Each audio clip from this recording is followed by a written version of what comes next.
know that the gender-based violence is a global pandemic where it affects 1 in 4 women. Look at these headlines. We're tired of it. Now, because of that, we want to understand that the factors of financial dependency and the lack of education has affected a lot of women and made them vulnerable. Now, when we become the world-renowned beauty training and salon services, and we offer our organic hair care and beauty products, we are able to empower women. Now, our services with this transition, we're able to affect a good cause and bring about the authentic brand. Now, the underlying magic is that we got the magic touch. This innovative hair care regime with a knowledgeable team will surely empower women across the globe. Now, I've done a business plan and it has shown that our startup is just in need of $30,000, and I know that you can assist us with that today. Now, we are ready for the market, we are competitive, and we have a team of board of directors at Women of Destiny that are entrepreneurs, political reps, youth development practitioners that are backing us to ensure that we're able to execute this business. So we can only grow with your investment of $30,000 today. And if you want to know more about the work that we do, here are our details. Use these contact details and stay in touch. Thank you. Thank you, Olivia. Right on the 3-minute mark. I see the judges still putting in their notes. Well, who looks ready? Andre, Mr. Satchel, you're smiling. I'll allow you to go first. Well, amazing. I don't know why I like to put me on the spot. The other ladies are still writing. Hi, Olivia. Nice to meet you. Thank you. Thank you for your wonderful personality and the way in which you did your presentation. It was amazing. Thank you. But I want to ask you my first question. I know you mentioned about support being provided for women who are affected, during their life. What experience will your team have in terms of being able to speak on these topics with women, in terms of whether qualification, personal experience, their skill, how do you go about identifying the right persons to support women in this regard? And in terms of how do you intend to sustain it as well? Okay. All right. Thank you for that question. And so I myself is a survivor, and we at Women of Destiny, or one of our core program is advocacy. And so we have been advocating for women who are survivors of gender-based violence for over 7 years. And with that experience, I have received international training in victim support. I have also, along with team members, have completed a violence prevention and management course at UA, and we have the hands-on experience because over 90% of the women we serve are survivors. So that is our experience that we're able to take to this particular business, but the sustainability of it is because we know that this is a pandemic. It's a problem that is keep on going. And so one of the thoughts is that we will not only support survivors, but vulnerable women as a preventative mechanism for them not to become survivors of gender-based violence. That's one. And based on how the business is structured, we will hire from the training. So we'll have team of the women who have gone through our program being a part of the business. And because of the strong board of directors, there's a sustainability plan and succession plan so that the business can continue without me. Thank you.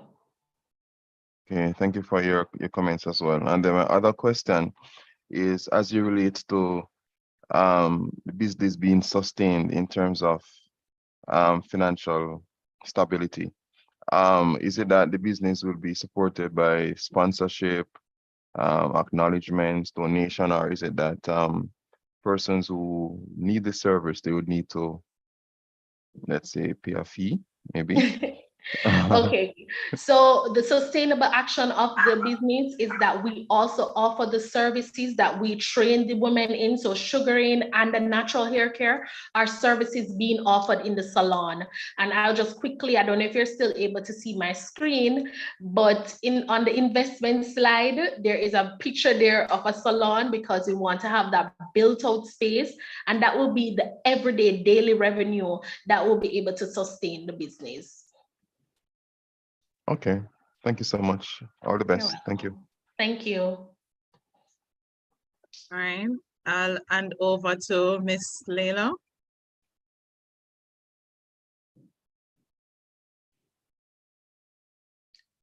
We're not hearing. You're still muted. Sorry about that. Yes, great. Hi, Olivia. Great presentation, great initiative. I love it. You answered one of my questions in your response to Andre when I was asking, after you train these women, if you find employment for them and you notice that they would be in the salon, is your business a training institution or a salon, or you merge the both? And in relation to that, are you registered as a social enterprise?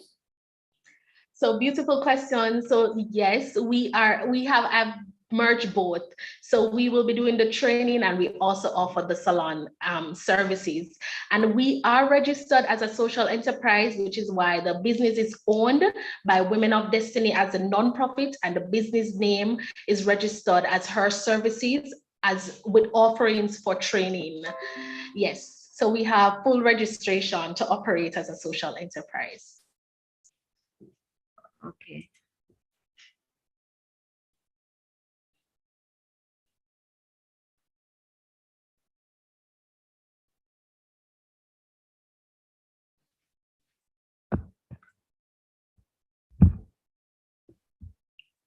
All right. Thank you. That's it, Miss Layla. Sorry, yes.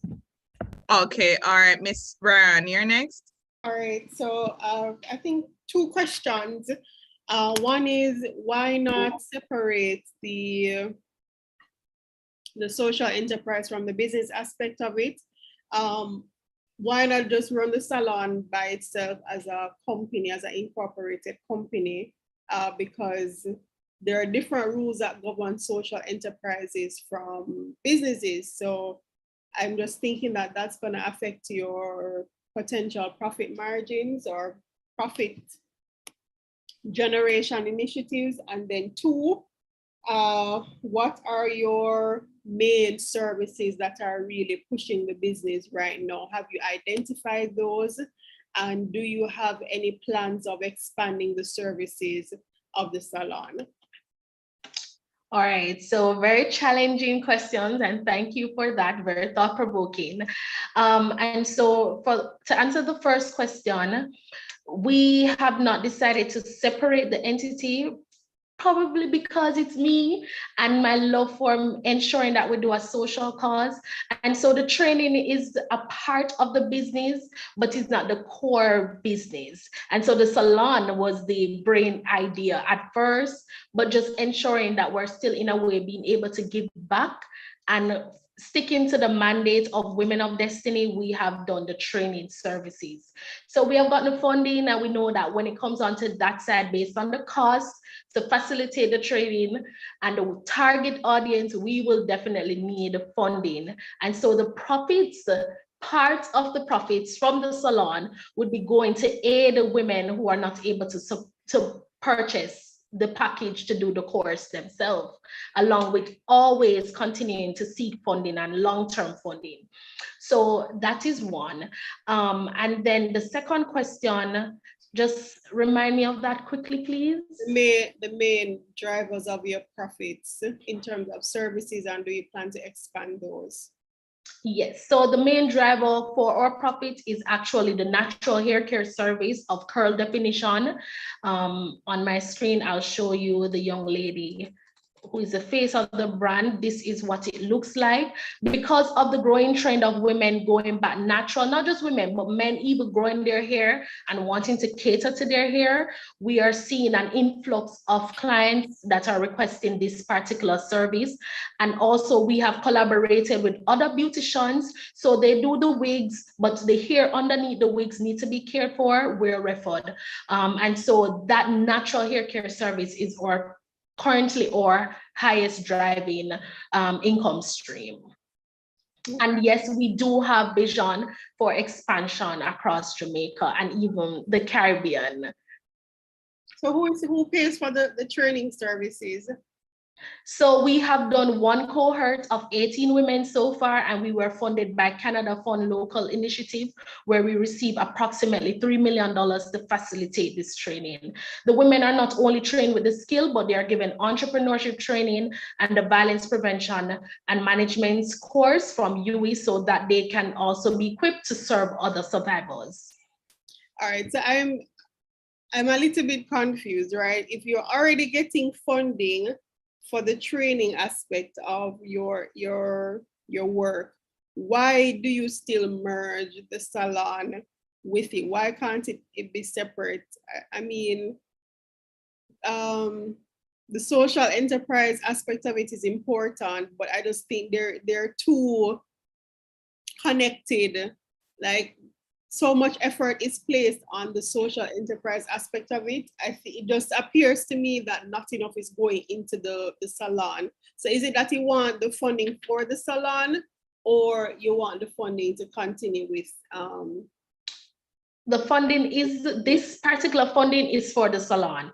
As I mentioned before, we write for funding to facilitate the training, but for the sustainability of the organization as well as the nonprofit, the profitable arm of the salon is crucial in doing so. So I must apologize if it seems as if I focus on the social cause of it, but I just wanted you to understand the importance, how we are able to recognize that empowering women is not just a one thing, but giving them a profitable option in sustaining themselves is also important, and we do both. Okay. Thank you. All right, thank you, Miss Byrne. Thank you, Olivia. Enjoy the rest of your day. You may exit, but you can continue to watch on the EWC platform or on YouTube. Thanks for your presentation, and you will hear the announcement at the end of the competition. All right, thank you so much. I Have a good day.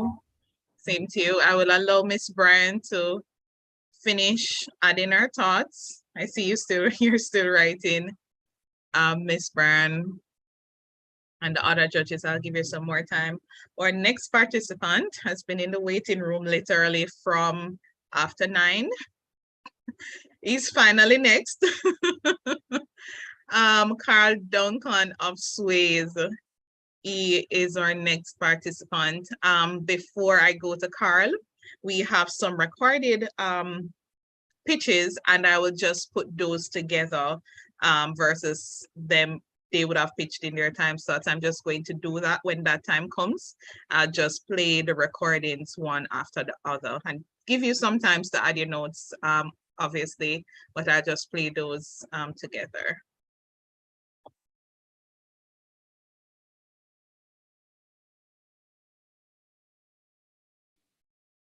Hi, Carl. Yes, hi. Yes, you're finally in. You've been here from after 9 this morning. I like to be prepared. All right, welcome. Our judges this morning are Miss Sophia Bryan, Esquire Nashana, my apologies, Nashana Lala, and Mr. Andre Satchel. You will have 3 minutes to pitch. At intervals, you will get notifications about the time remaining, and at the 3-minute mark, you will hear my voice. I see that you already started to share screen. Yes. So when you're ready, you may start, and my timer will start as well. Okay.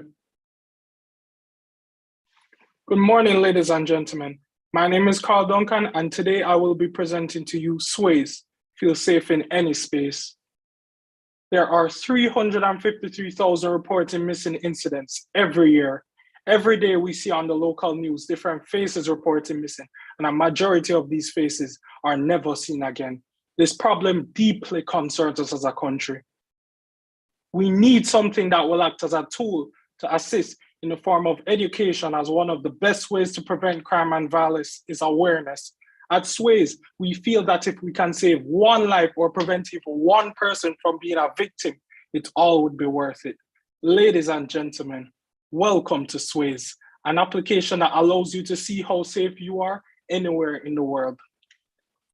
How do we do that? We use artificial intelligence to analyze the news in that specific area.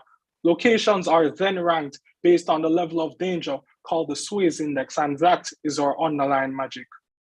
The great thing about Sways is that it has no boundaries and can be used to control the risk when traveling anywhere in the world. With Sways, locals and travelers are armed with information to move around freely and safely.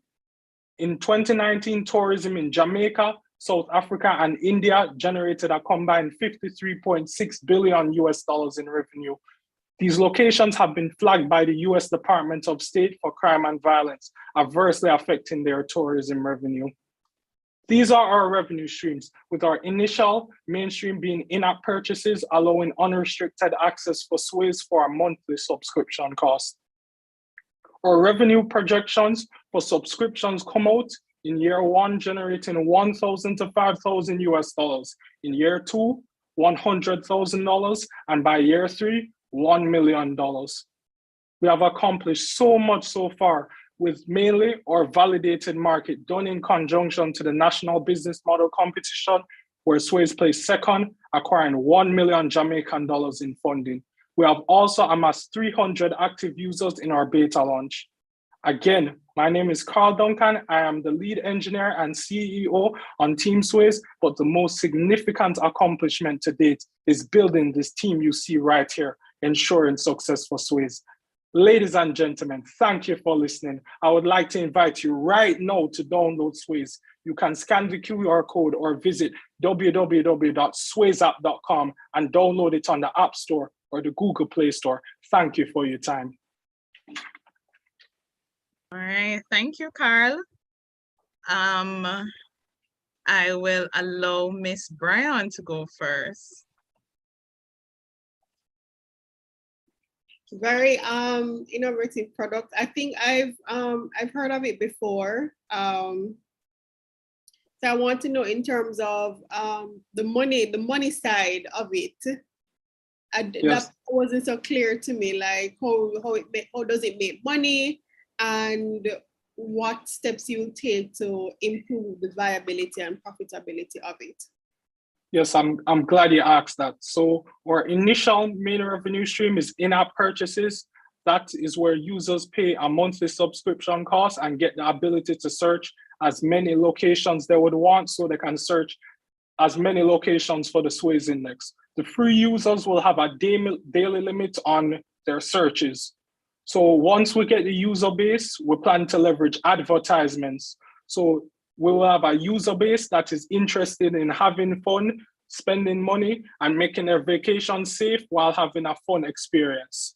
Our final revenue stream, one Sways is a proven method for validating how safe areas are by the masses. We'll roll out our two last methods, which is data monetization and API access. So what these two methods are, it speaks to giving external businesses access to our technology and our data for a monthly subscription cost, which also feeds into this, I don't think you noticed, but the spikes in revenue from year one to year two and year two to year three. Okay. Yes.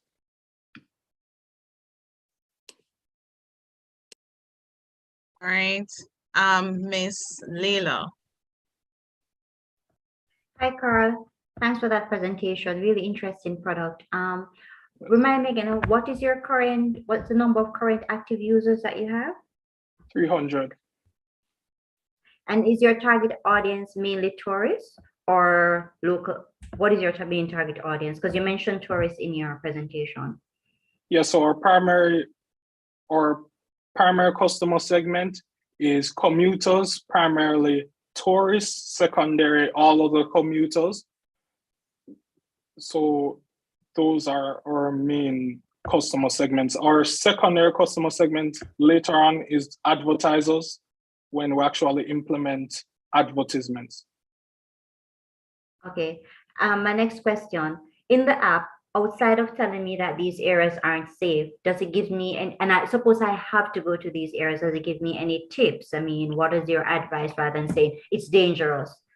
Yes, I'm glad you actually asked that. So the app does give tips. So it gives tips on any country in the world, tips on navigating that country. So every single country in the world, you will get detailed tips on how to navigate that specific country.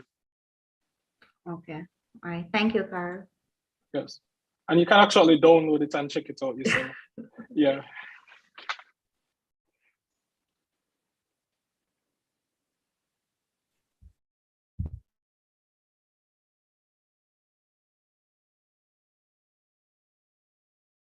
I had another All right. one. In terms Okay. of the use of the capital, it's mainly to promote the marketing aspect of the app. And what's your competition like for the app? Because if, you know, since you're purporting to put it on a global scale for global funding, like what's your competition like across the globe? Okay, so our main competitors, you would know, well, so our main competitors would be tools such as Find My Device, that's the built-in tool by Apple, or other tools with that specific nature. But the thing that puts us ahead of those tools that provide reactive measures. So these measures, they're only applicable once something has happened. So once somebody is gone, if they have their phone on them, it would track them.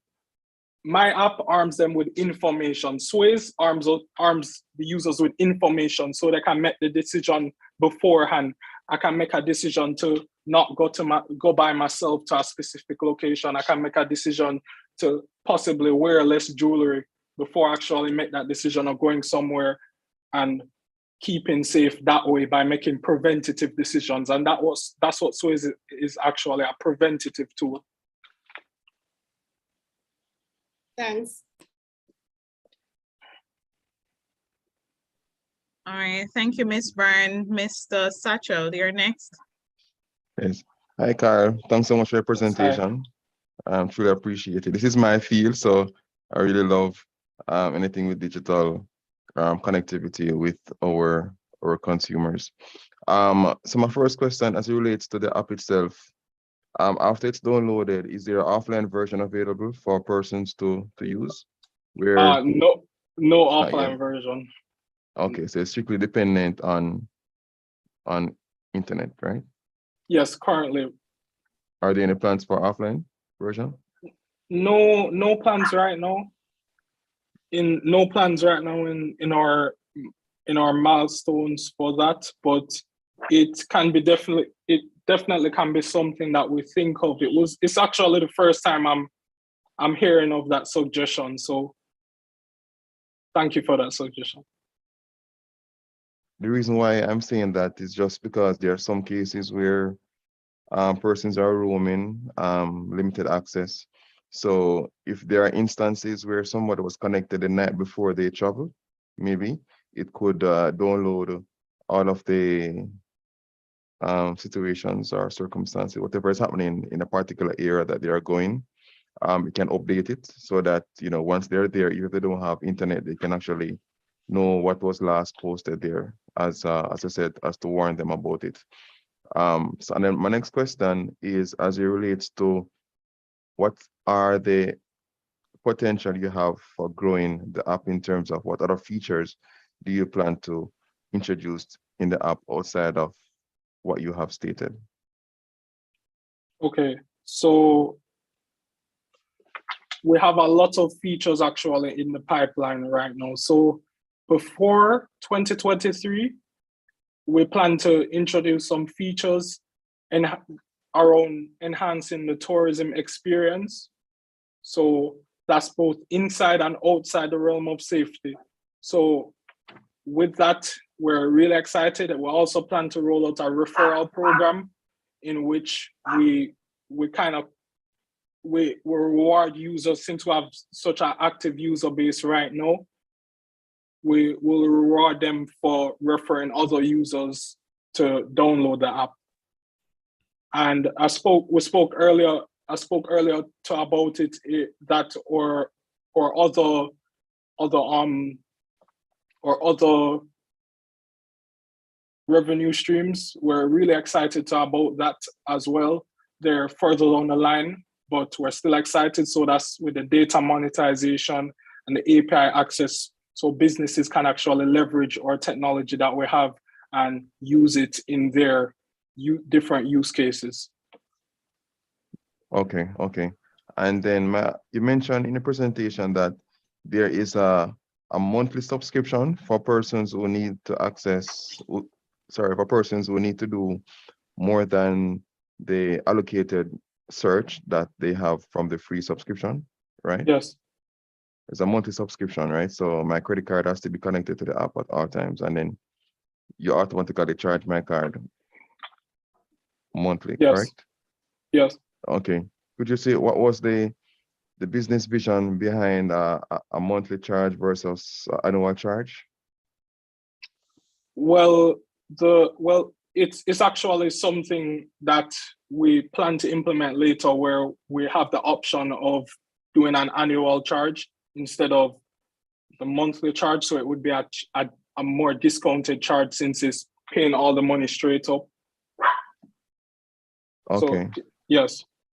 Because the reason why the reason why I say the monthly charge might be as well expensive for you, because you have to process the payments through a payment gateway. And if somebody is making a payment of such a small amount, then you realize that it's going to affect your profits. Everything is going to affect. So when you have, let's say, a bigger amount, but it's easier for a consumer, or let's say it's more attractive for a consumer to pay an annual subscription for a service versus a monthly, or on demand as well. If it's on demand, you can say, okay, somebody wants to travel, you're going to be traveling for the next 3 months. You can subscribe to the service, the paid version for the next 3 months, or you can, if you have a prorated amount, that's fine. But I was just saying that just limited to just a monthly subscription, it might be a turn off for some persons who, like myself or Sophia or Leila, that likes to pay for things annually. So that's something you can think about as well. Okay. All right. Thank you for that. And just a comment regarding the payment gateway. So we're not actually utilizing the in-country payment gateway. So Google and Apple both have their in-app. So in-app purchases, they're not really classified as e-commerce payments, so they don't really have to go through a payment gateway. Once the payment is made, the amount is transferred to an escrow wallet, and it's just held into that escrow wallet till I actually make the decision to withdraw it. So I can withdraw it via Swift big transfer, and the cost, you get what I'm saying. So it's not active small transactions. So they won't kill me with the Okay. No problem. Okay, great. But just to consider to make it more flexible for the consumer as well. Mm-hmm. Yeah, definitely the annual thing is something that we'll definitely consider. All right. Thank you so much, and all the best with your venture. Yes, thank you. Carl, I have two more brief questions. One, remind me of your sources for data collection in terms of stating how safe or how dangerous these areas are. And also, is there any real-time update available in the app? So for example, if a shootout or something, you know, or if, as we know in Jamaica, ZOSO or state of emergency is declared in that area, and is there any such real-time application to the app? Yeah, so I want to actually answer your second question first. The app is as real time as can get. So once the news source reports that the incident happened, no matter what the news source is, it's going to actually be in the app. It's going to be in Swiss. So it's real time as can get. It's the most real time. And the first question regarding the data, so we're utilizing a process called web crawling, where we search the internet and pull the publicly accessible data. So that's the data we're authorized to collect. And then once we have that data for that specific location, we then use our artificial intelligence to see if it's good or bad news. Okay. Yes. Understood. All right. Thank you.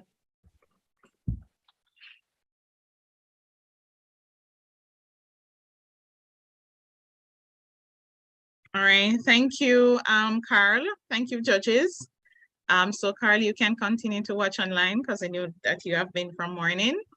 Thank you for your presentation and enjoy the rest of your day. I'll give Miss Brown some more time to add your notes. And our next presenter is Miss Tamara Ball. Reset. I will admit her now.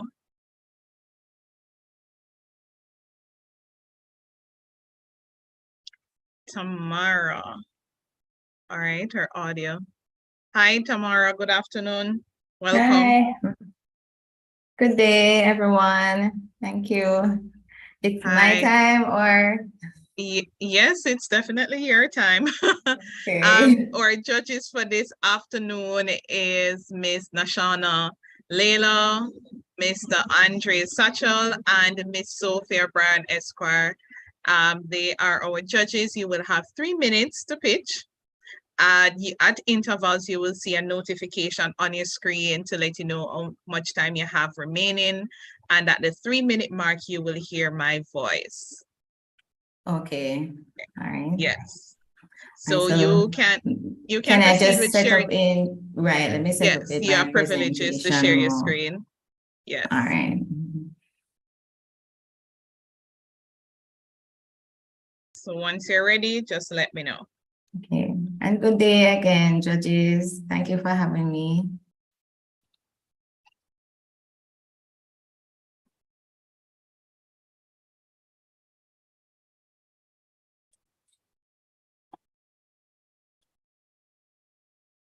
Right. We're not seeing your screen as yet. Okay. Bringing it up. Okay.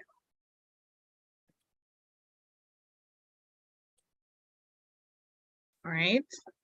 So have you been watching online? No, I'm not seeing it as yet. Not yet. No. If you're having difficult, okay, it's coming up now. It's there? Yes. So the timer starts once you start speaking.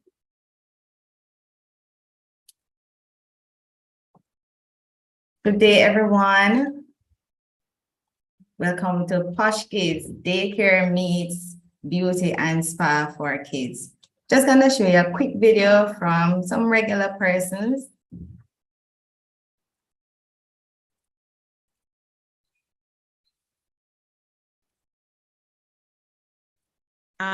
Tomorrow we aren't hearing. If you didn't select the checkbox, share sound, we won't hear the sound. So when you started sharing, you would have to select share sound at the bottom. Oh. Here's a little checkbox. Yes, my apologies. All right, so I would have paused your time.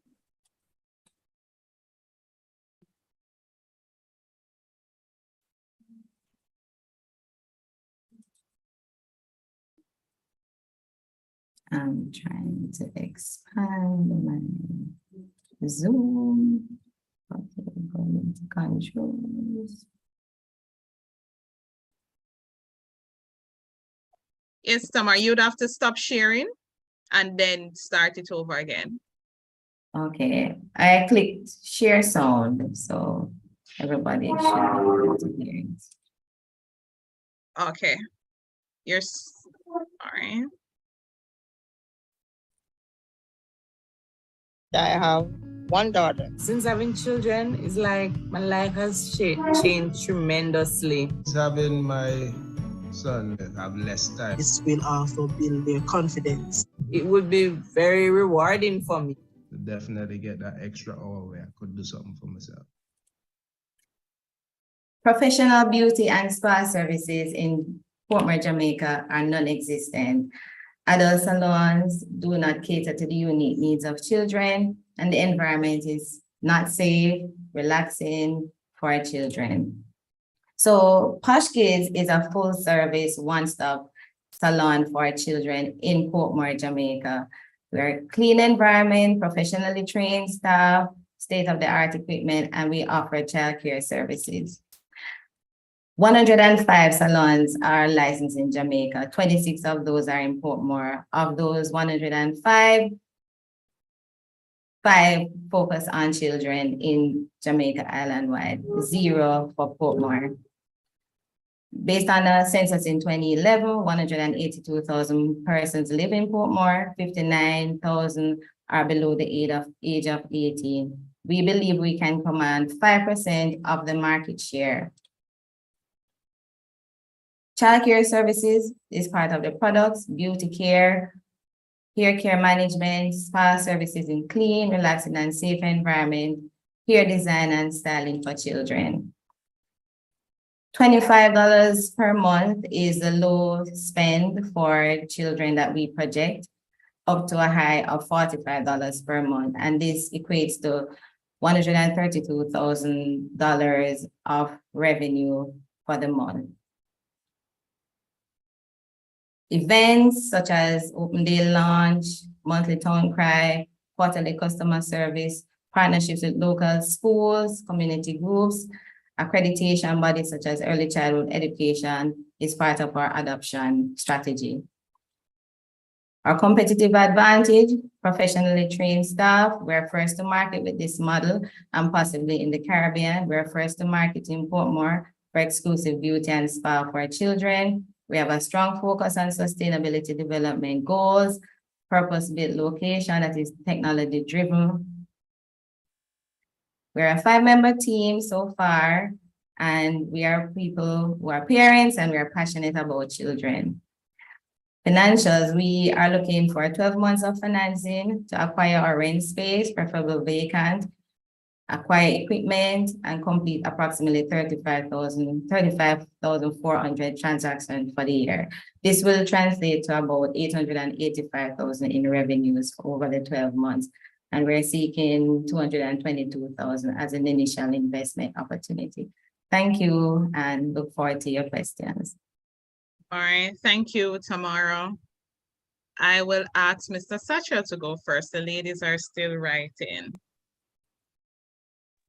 All right, so my first question is, when you did your survey, what is like the average income earning for families in Portmore with children, and how much of them you got a positive response regarding utilizing this service if it is becomes available to them?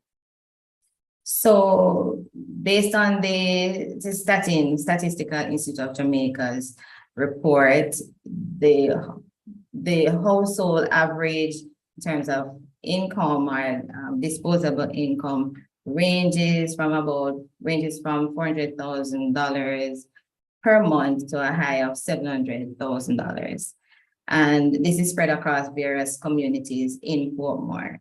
Largely in the space that we are considering. The other question you asked was about this. The market survey, right.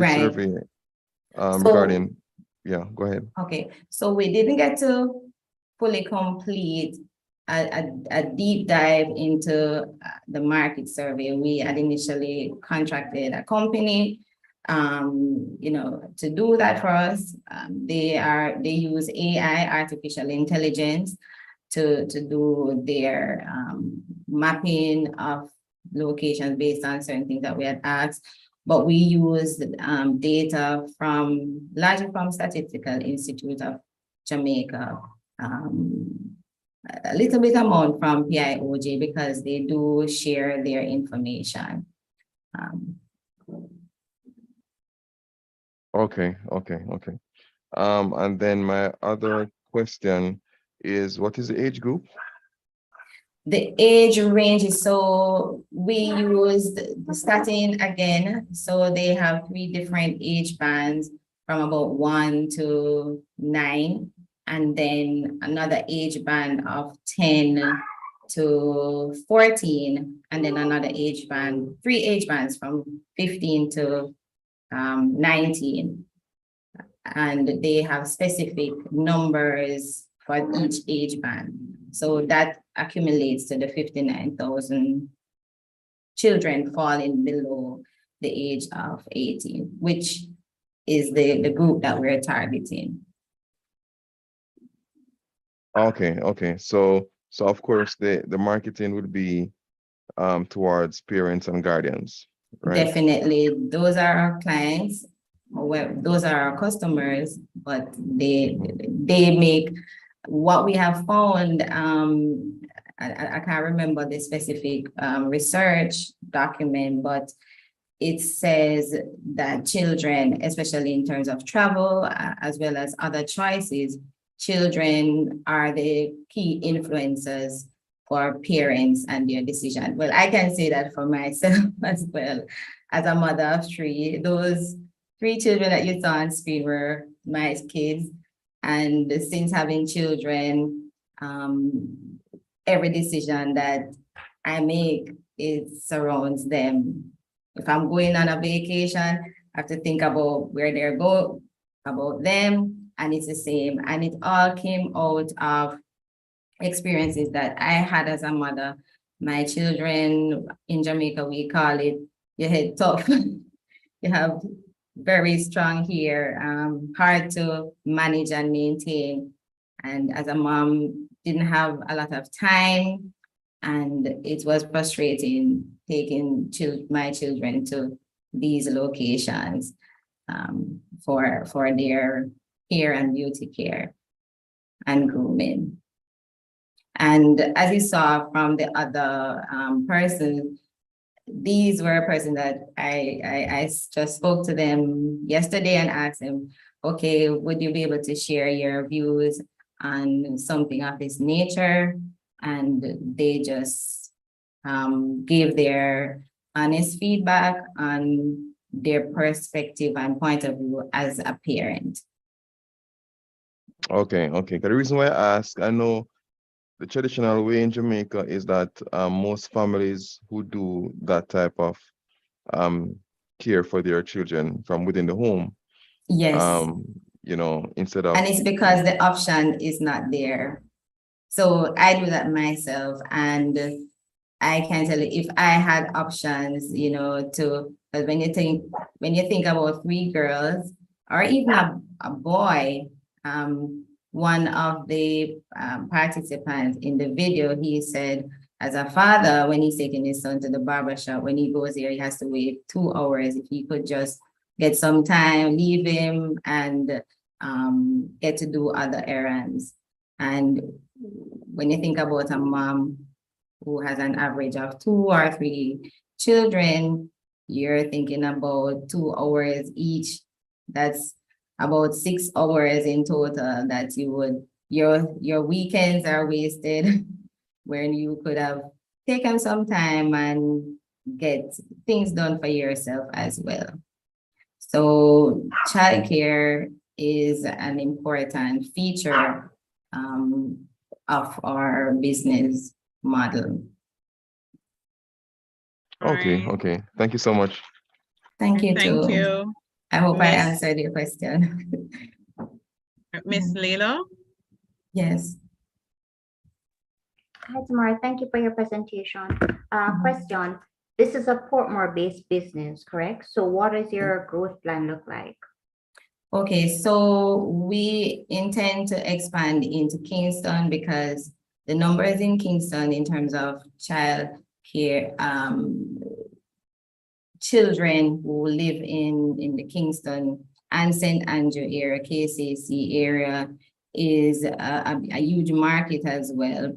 And we also intend to expand to other parishes when predominantly the salons in Jamaica are focusing Kingston, St. Andrew, St. Catherine. As you go to other parishes, it doesn't, you find a smaller number, and most of them are unlicensed salons, as was reported in a Gleaner article. There are about 2,000 salons, but a huge number, huge percentage is they're unlicensed, and there are significant health issues using unlicensed entities. Thank you. And also we plan to leverage partnerships with Early Childhood Commission to have our location approved under their standards, so that it gives parents an added comfort that their children will be safe. Thank you. Thank you too.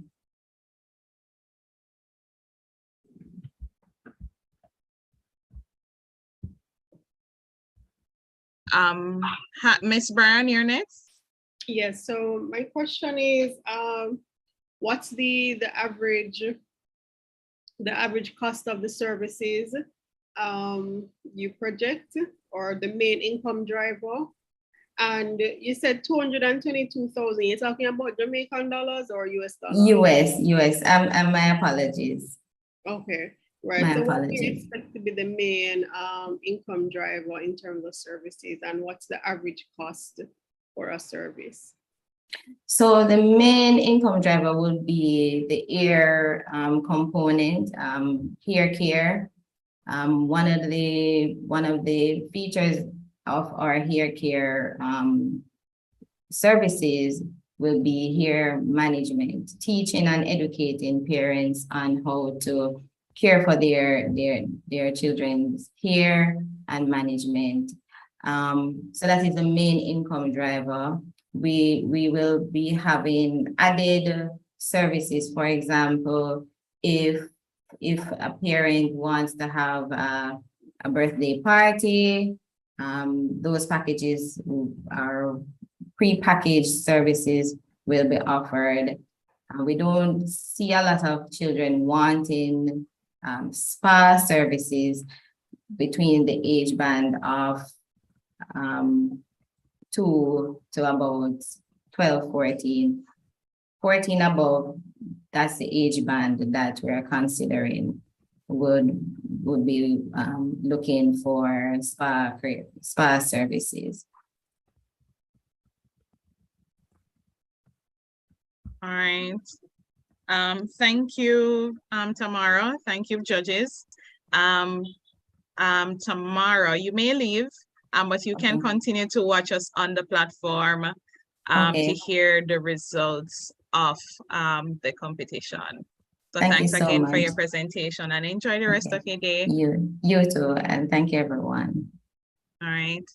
Our next person is Javon Douglas and Ibrahim Dufus.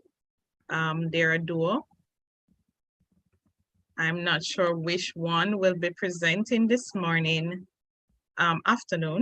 this afternoon, but they are next off.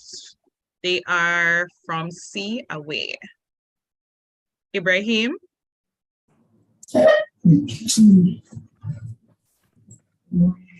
Hi, good afternoon.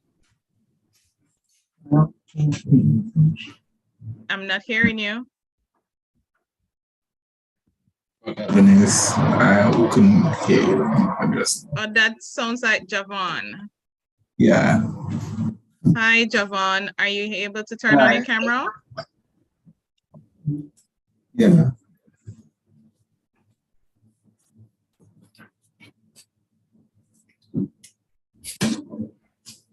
Okay. Right. Okay, so our judges for this afternoon are Nashana, Miss Nashana Layla, Mr. Andre Satchel, and Miss Sophia Bryan. You'll have 3 minutes to pitch. At intervals, you will see a notification on the screen to let you know the time that you have remaining. You can now take the time to bring up your presentation on the screen. And once you start speaking, the timer starts. So we have a hard stop at 3 minutes. Okay.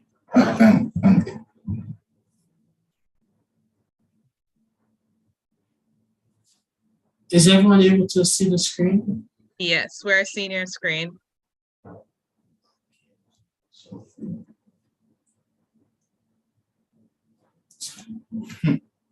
Okay, so good afternoon. My name is Javon Douglas. And my name is Ibrahim Dufus. And we're here to present our idea for an app named COA. There are potential, we haven't formed a full team as of yet, but these are potential workspaces that we can develop or that we can accept in order to ensure that our business idea is properly developed. Let me tell you about a serious crisis that this country is facing right now. Currently, 30% of children are diagnosed with special needs, while only 1% of the teaching cohort is able to teach those students. However, each year, the number of special need children increase, while the number of special need teachers decreases. And as special needs students ourselves, this hits us very hard. As such, we decided to create an app named COA in order to promote education that is inclusive of students that are diagnosed with disabilities and special needs. The services that COA will provide in order to do so include diagnosis aid based on behavioral patterns, locating schools that possess the facilities and staff that are capable of teaching the students with specific disabilities and impairments, and to provide tips for early intervention methods that will make be it easy to and accessible through our app. app.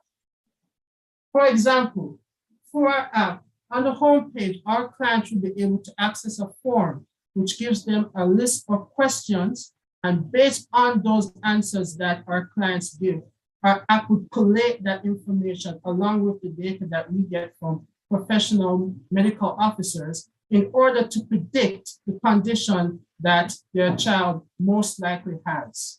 Okay, so speaking of customers, the target audience for this app are disabled and special needs youth ages 3 to 25, along with their parents and caretakers. Now we have to talk about the competitors now. But what puts us above our potential competitors, like ModMath and MyTalk Mobile, is that those competitors, they offer services that help in the learning development of special needs children.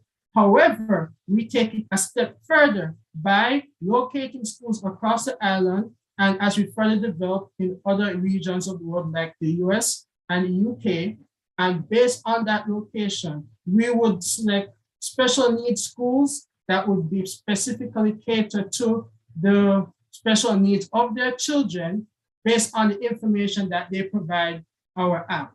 And also, not only that, but we'll direct them to the nearest recommended. Thank you, Ibrahim and Javon. Your 3 minutes is up. Sorry, your 3 minutes. However, I'll allow the judges to ask their questions. I will start with Ms. Bryan. Hi, gentlemen. Good afternoon. You didn't get to the money part. Yeah. I'd love to hear how is this app going to make money? I understand the social aspect of it and the, why it's important, but how will it make money from it? Okay, I was actually going to delve more into it, but sadly we ran out of time. But basically, as you said, we're offering a social service. So while we're not providing this service in a sense to make a profit, we still have to earn money in order to keep our business alive and sustained. So most of our funds will be earned from donations from our NGO partners, as well as advertisements on different social media handles. There will also be a subscription service and in that subscription, one for $4.99, that will be the school location, while the $9.99 will be giving official consultations to physicians so that you can get a stronger second opinion. Okay. Sorry, this is $9.99 US a month? $9.99 US. All right. Okay. Miss Lala, you're next. Yeah. If Miss Bryan is finished. Yeah, okay. I have two questions.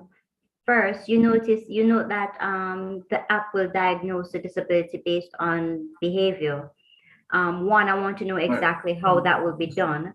And two, aren't there disabilities that are not immediately, that you can't immediately diagnose from behavior?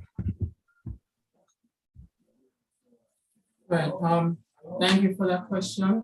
So as I briefly mentioned, that we didn't really delve into it, but before we really start our application, we tend to consult with relevant medical professionals to get a better sense as to the different symptoms that might be shown with different disabilities. However, we also have to make note that these symptoms tend to overlap. So sometimes you might see a symptom, however, you can't differentiate between a child who has ADHD and a child who has autism. So our app, while it helps in the diagnosis process, it is not the surefire way to give a proper diagnosis of that child. It's really just a convenient service to give the parents an idea that the child might have something. So as I mentioned in the app model, based on the information that they give to us, and as well as the data that we collect from the different medical practitioners, the app would give a prediction as to like the different ailments or disabilities that the child might have, but not certainly will have.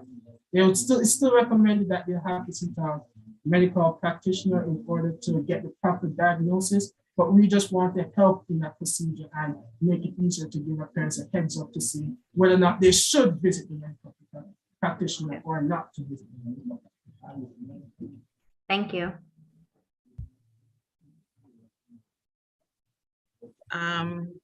Thank you, Miss Lala, sorry. Mr. Satchel, you're next.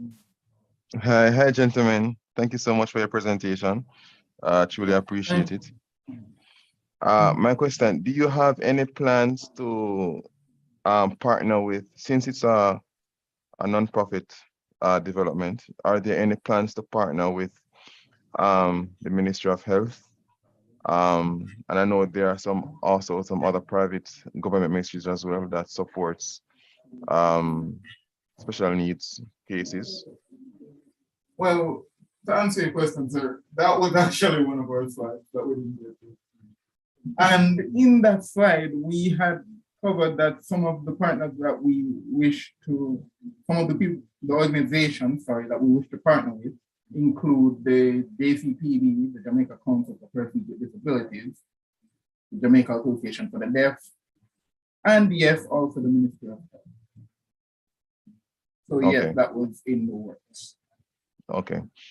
And just a comment as well. One of the things that I know that the ministry provides is that whenever a family acknowledges that their child has a disability, they provide, let's say, a mentor to attend the school of special needs to support these kids. So one of the things that you could also incorporate in your app, in the paid version, you could also show the list of mentors available across the island that parents could actually reach out to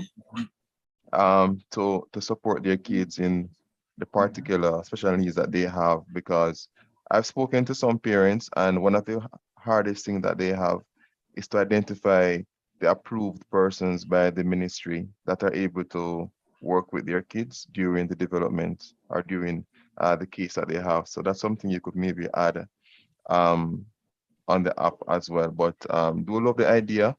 And also, I wanted to ask you in terms of, you did mention that you haven't identified the persons as yet for the development. Do you plan to, let's say, source this support from the eGov? Or you plan to, or if you get the funding, do you plan to outsource this, or you plan to consider eGov as a support to develop the app?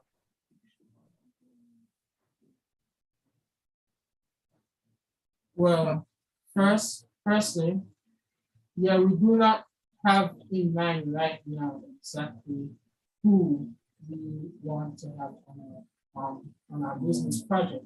However, we do have a list of people that we know of that will be able to provide their services. For example, I know someone who just graduated from Princeton University on a computing major, and Javon himself also knows of someone who is into coding and programming, as well as other persons such as editors and researchers. We also know of some people that will be able to help us with our project if we go up to them and ask, well, if they're willing to, of course. If that doesn't work out, then we would have to outsource other areas or other organizations in order to receive those people, to get those people on board with our project and present our idea to them. So as I mentioned, eGov, that is also one route we can take in order to get more people into our project. And if there are other areas or other organizations or other people that we can meet with or consult with, then we can also get them on board if they're willing. Okay, great. All right, thank you so much. Thank you. All right, thank you. Yes, thank you, judges. Thank you, Ibrahim and Javon, for your presentation. You can continue to watch online and to see the results of your presentation, at least to hear the winner. Enjoy the rest of your day. Same to you. Same to you. And everyone else on the Zoom call. Yeah, everyone. All right. We will have one more presentation next. And then I will allow the judges just to put in a breakout room to discuss the presentations that you've seen so far. We have after this person that I'll be letting in the breakout room. Oh, Javon, you may go. And Ibrahim. Yes. After this person that I'll be letting in now, there are two more persons to pitch live and 2 recordings, and then we're through. So we can discuss what we've seen so far. So we should have with us now Miss Cavell Ilton from STEM. Cavell? Hello, are you hearing me? Testing? Yes, we're hearing you. Not seeing you as yet.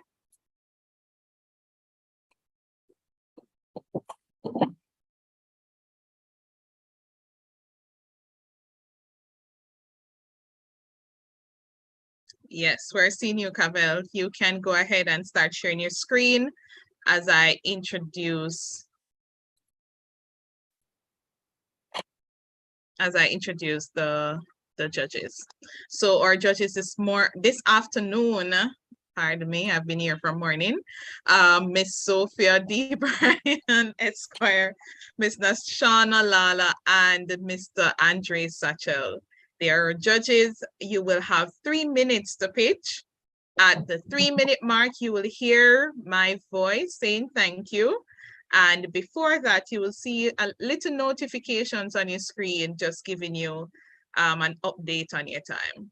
Okay? So once you start talking, I start my timer.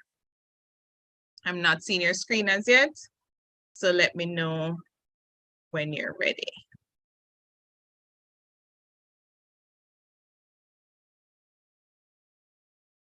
All right, your screen is up.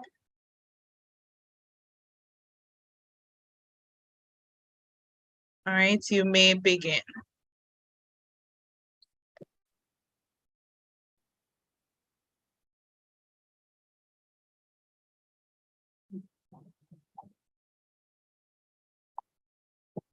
Both developed and developing nations are making STEM, science, technology, engineering, and mathematics education a priority. Why? Yes, it's because of the money. STEM education grows our economies. STEM education will provide jobs that are expected to be over 8.8% more than regular jobs. So STEM education is expected to grow our economy by providing jobs. Now, STEM Builders Learning Hub is preparing future scientists and engineers. We are answering a global problem. So while STEM jobs are very important and everybody wants to get their children in STEM, not just because of the money or the jobs that it will provide or the solid income that it will provide, but also because it helps learners to think critically and to be problem solvers. So whether you plan to go into STEM or a STEM field, having benefited from a STEM education is very important. So who don't want that for their child, right? However, we are having a major issue. There is a global shortage of STEM educators, and many schools are not equipped with the resources or the equipment to actually carry out hands-on learning as it relates to science. How do we solve this problem? And why do we need to solve it, right?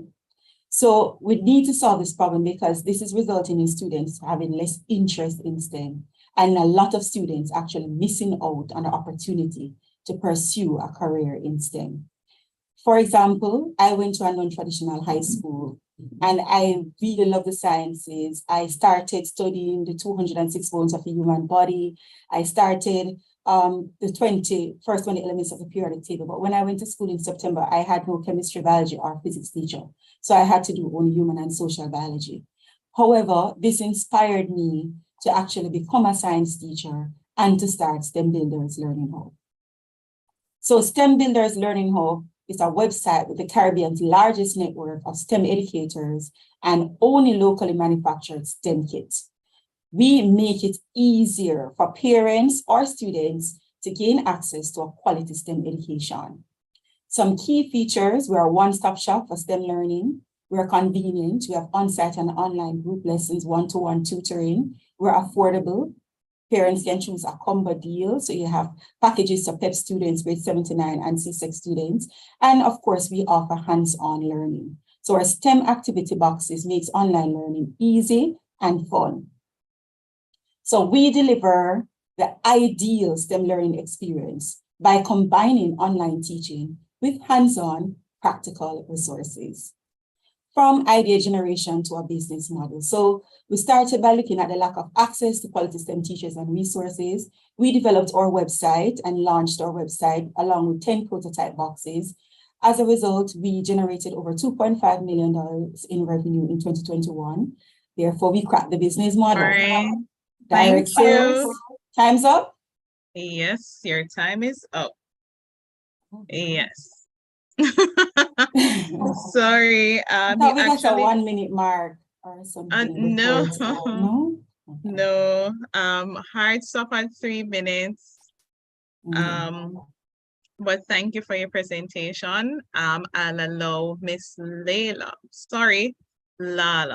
to go first. I'm so sorry. That's okay. That's okay. Hi, Kav. I just wanted to know, before your presentation stopped, you showed what the revenue stream was from the box. Is that your main revenue stream? So we generate revenue from both our tutoring and from the box. Okay. Mm-hmm. And for the tutoring, is this on demand or is Yes. it okay, the tutoring is on demand, so a parent Yes. just goes on, they select the tutoring they would like for their child, and if it's on demand, how does that would limit personalization, wouldn't it? Based on Not the child. necessarily, not necessarily, because we do have recurring customers. We have customers that have been with us for a long period of time, and they would select a package and pay monthly. So we have a combination. Okay. Yeah. So maybe, for example, a person just wants to prepare for an exam, then they can book an on-demand session. But you do have parents who will select a package and they will just stay with us for the entire duration of the academic year. So all your tutoring is on demand. There's no live or individual tutoring that takes place. I'm not sure if I understand. On demand meaning that when you want the tutoring, you get it, but it's still live.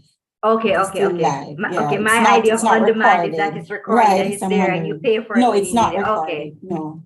Okay. All right. Thank you. All right, Miss Brown. Thanks, Miss Lala.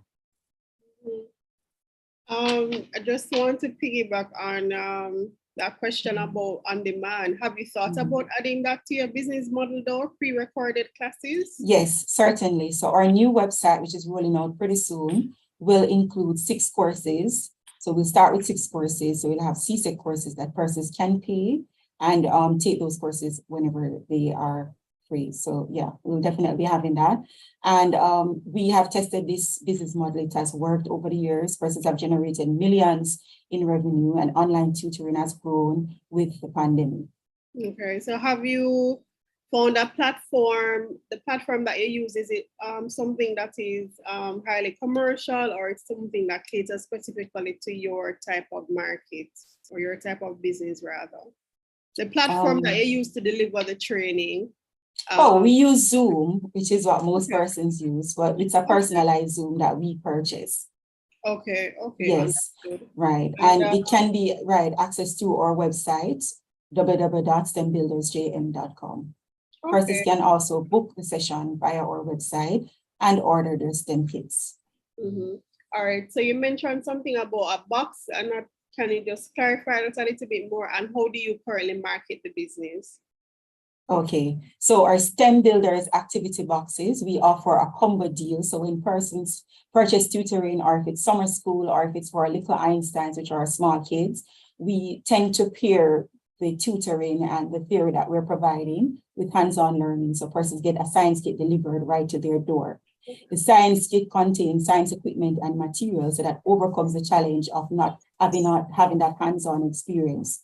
It also has instructions, and students and the tutor can go through and complete the activities. Okay.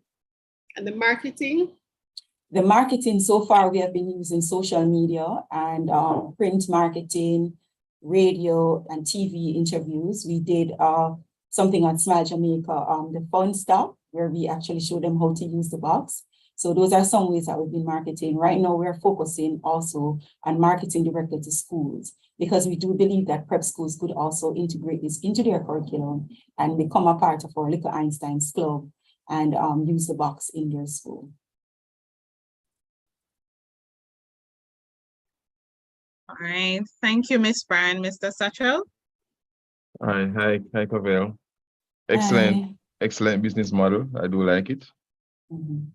So the box that you provide to the Little Einsteins, is it part of the on-demand that parents would sign up for their kids? That's what you said, right? Well, I would love if you could explain what you mean by on-demand. Do you mean what I think Miss Lala was mentioning earlier? No, what you said. What I said.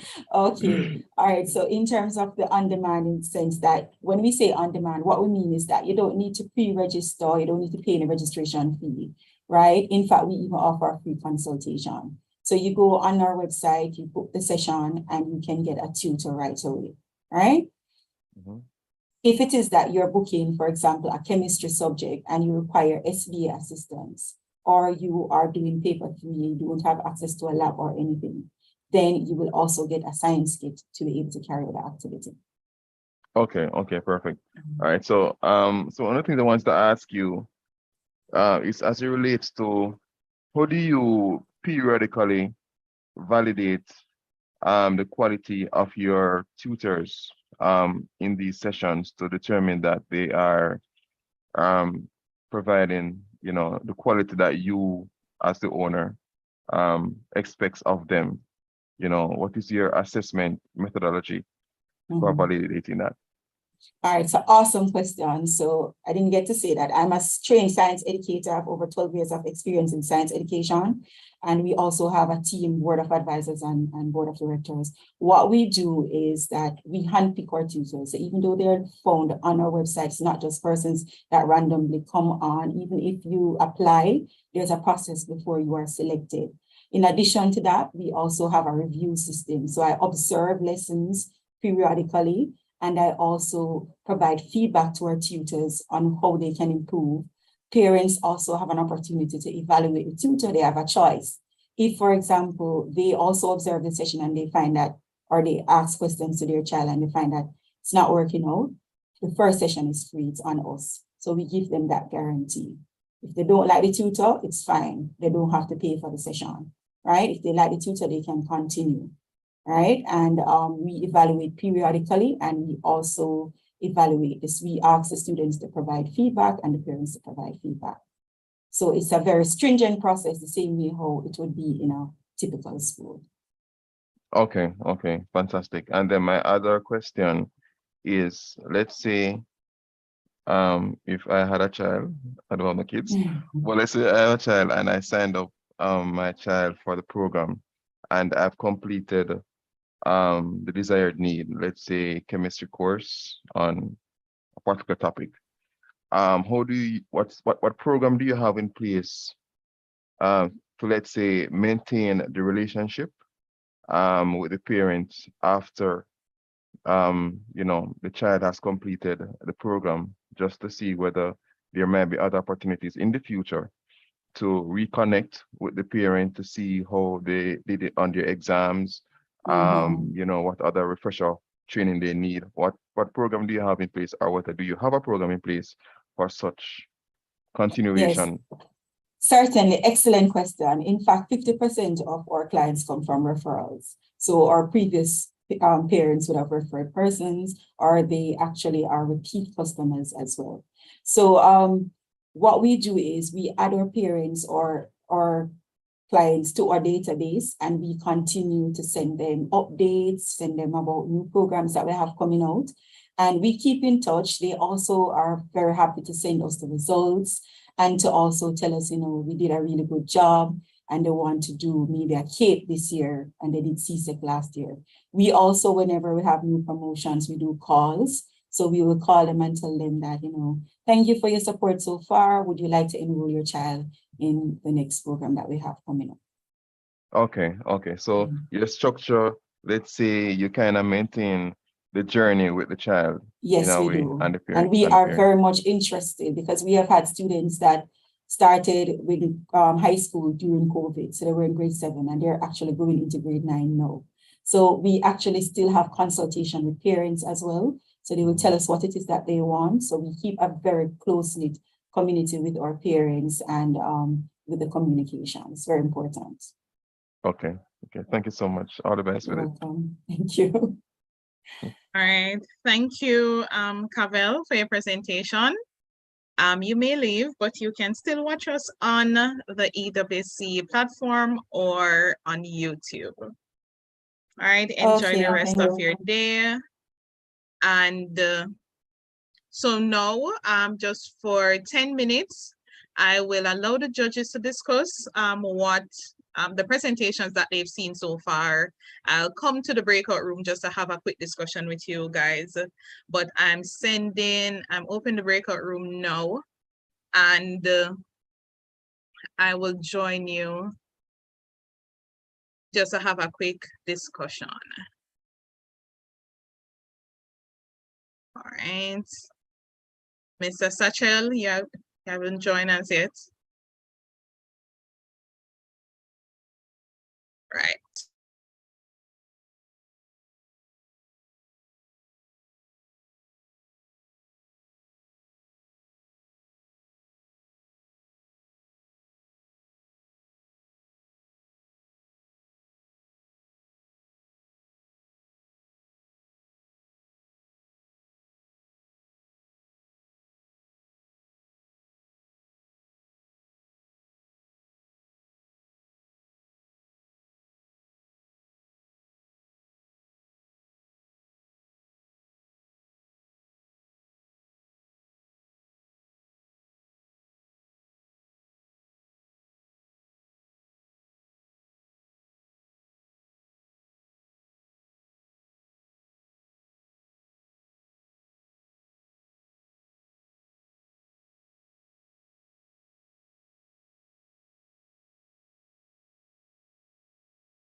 or maybe she don't have a land because of the fact that, or maybe she don't have land because, you know, no chemicals, etc.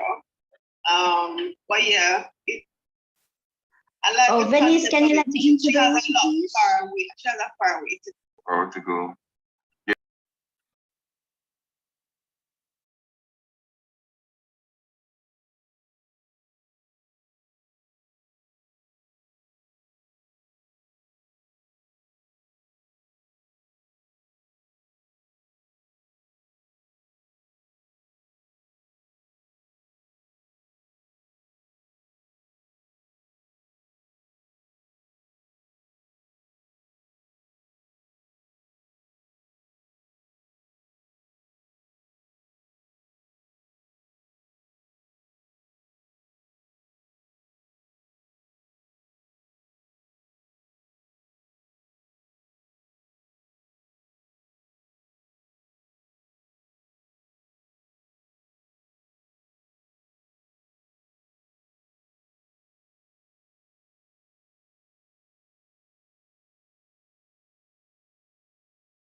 Right.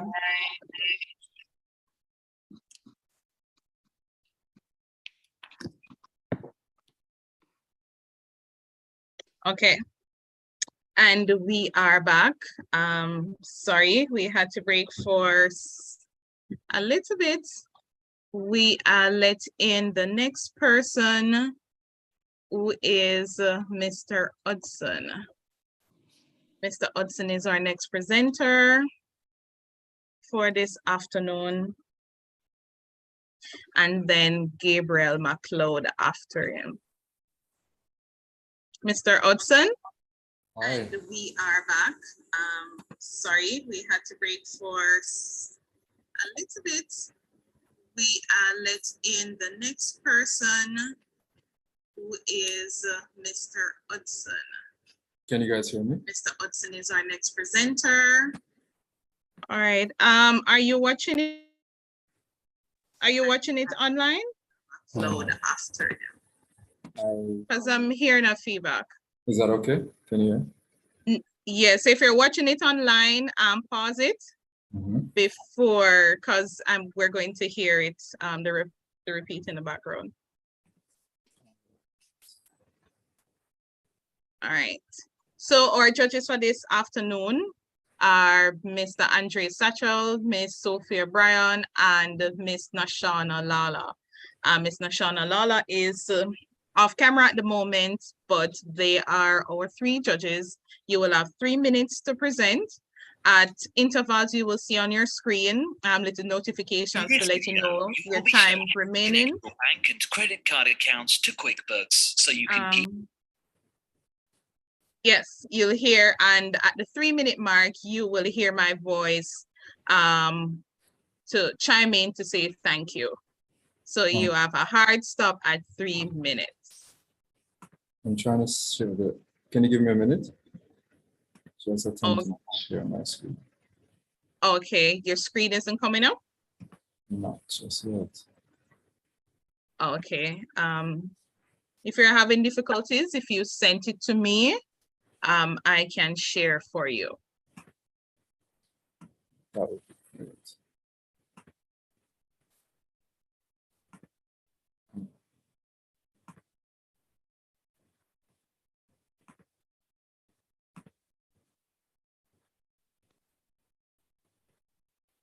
Would that be possible, Denise?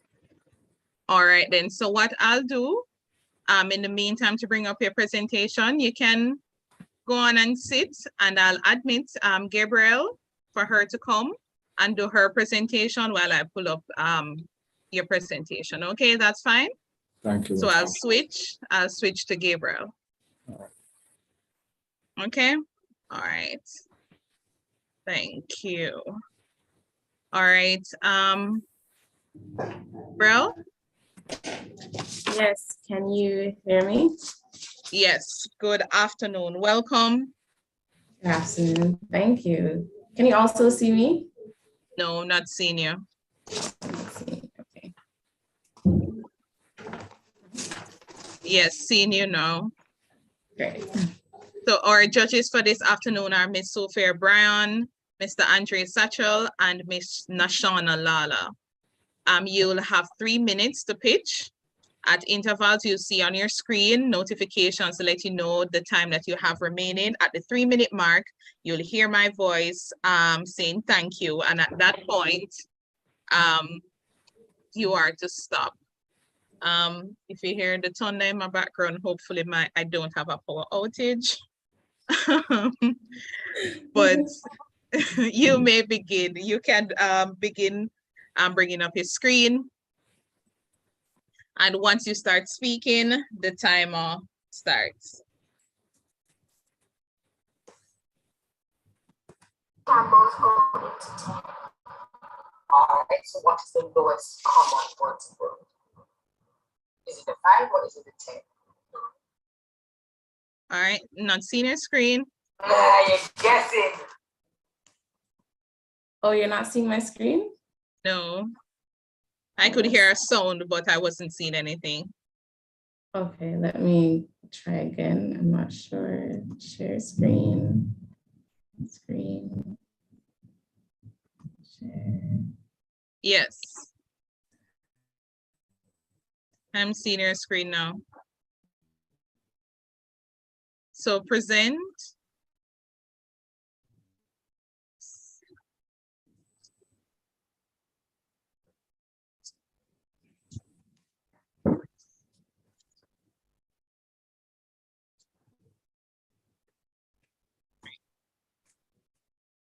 And your time starts now.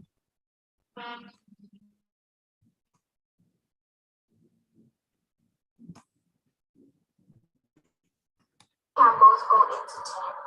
All right, so what is the lowest common multiple? Is it a 5 or is it a 10?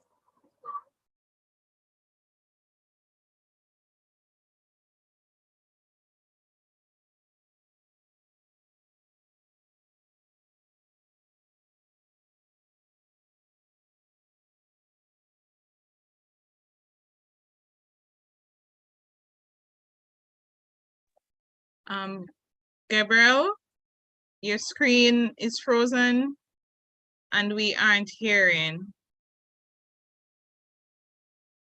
I think the weather is affecting us at the moment. I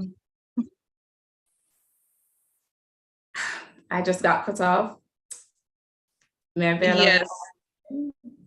Yeah, I paused your time. I paused it so you can pick up from where there's a lot of lightning where I am. So I hope there's no power cuts.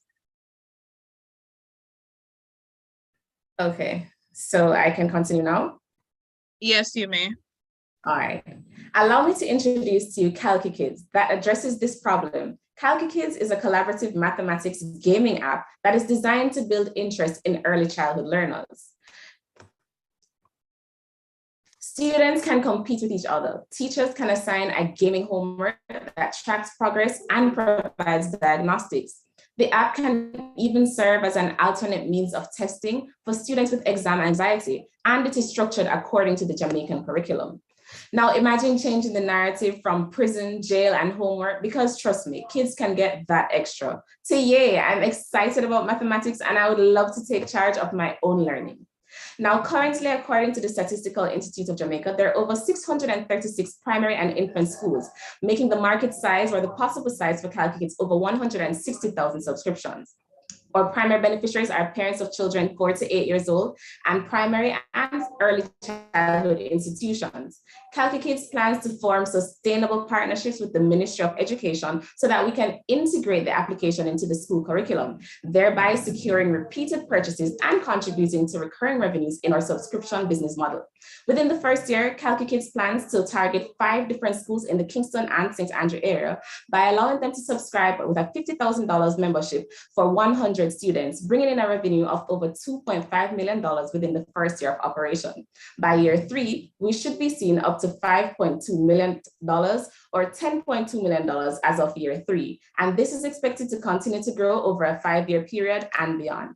Now, what's so special about CalcuKids is that it's structured according to the country of use. So whatever curriculum that you have, we have the potential to penetrate the local, regional, and global markets by structuring the curriculum based on these things. The team behind CalcuKids consists of a graphic designer, 2 software developers, 2 education specialists, and of course, the managing director. This team not only allows for the functionality of the app, but ensures that the different elements are incorporated in such a way to ensure that kids are enjoying themselves while they're learning. Another key thing to note is that the more accounts that we create via the subscription, the less we spend on cloud storage and of course on domain pairing. This enables us to leverage economies of scale. Now, the social benefit is that more than half of the children and adolescents are not achieving the minimum proficiency in reading and mathematics. And so CalcuKids addresses Sustainable Development Goal 4, which is improving quality education through technological advancement available through a classroom tool. So teachers and parents, go ahead and let those kids play for over an hour. Let them sit in front of the video game. Don't worry, we won't tell them that it's math. Thank you. All right. Thank you, Gabriel. Thank you. I will hand over to Mr. Satchel.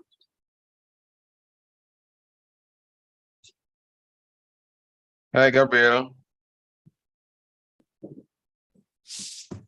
Thank you very much for your presentation. Thank you.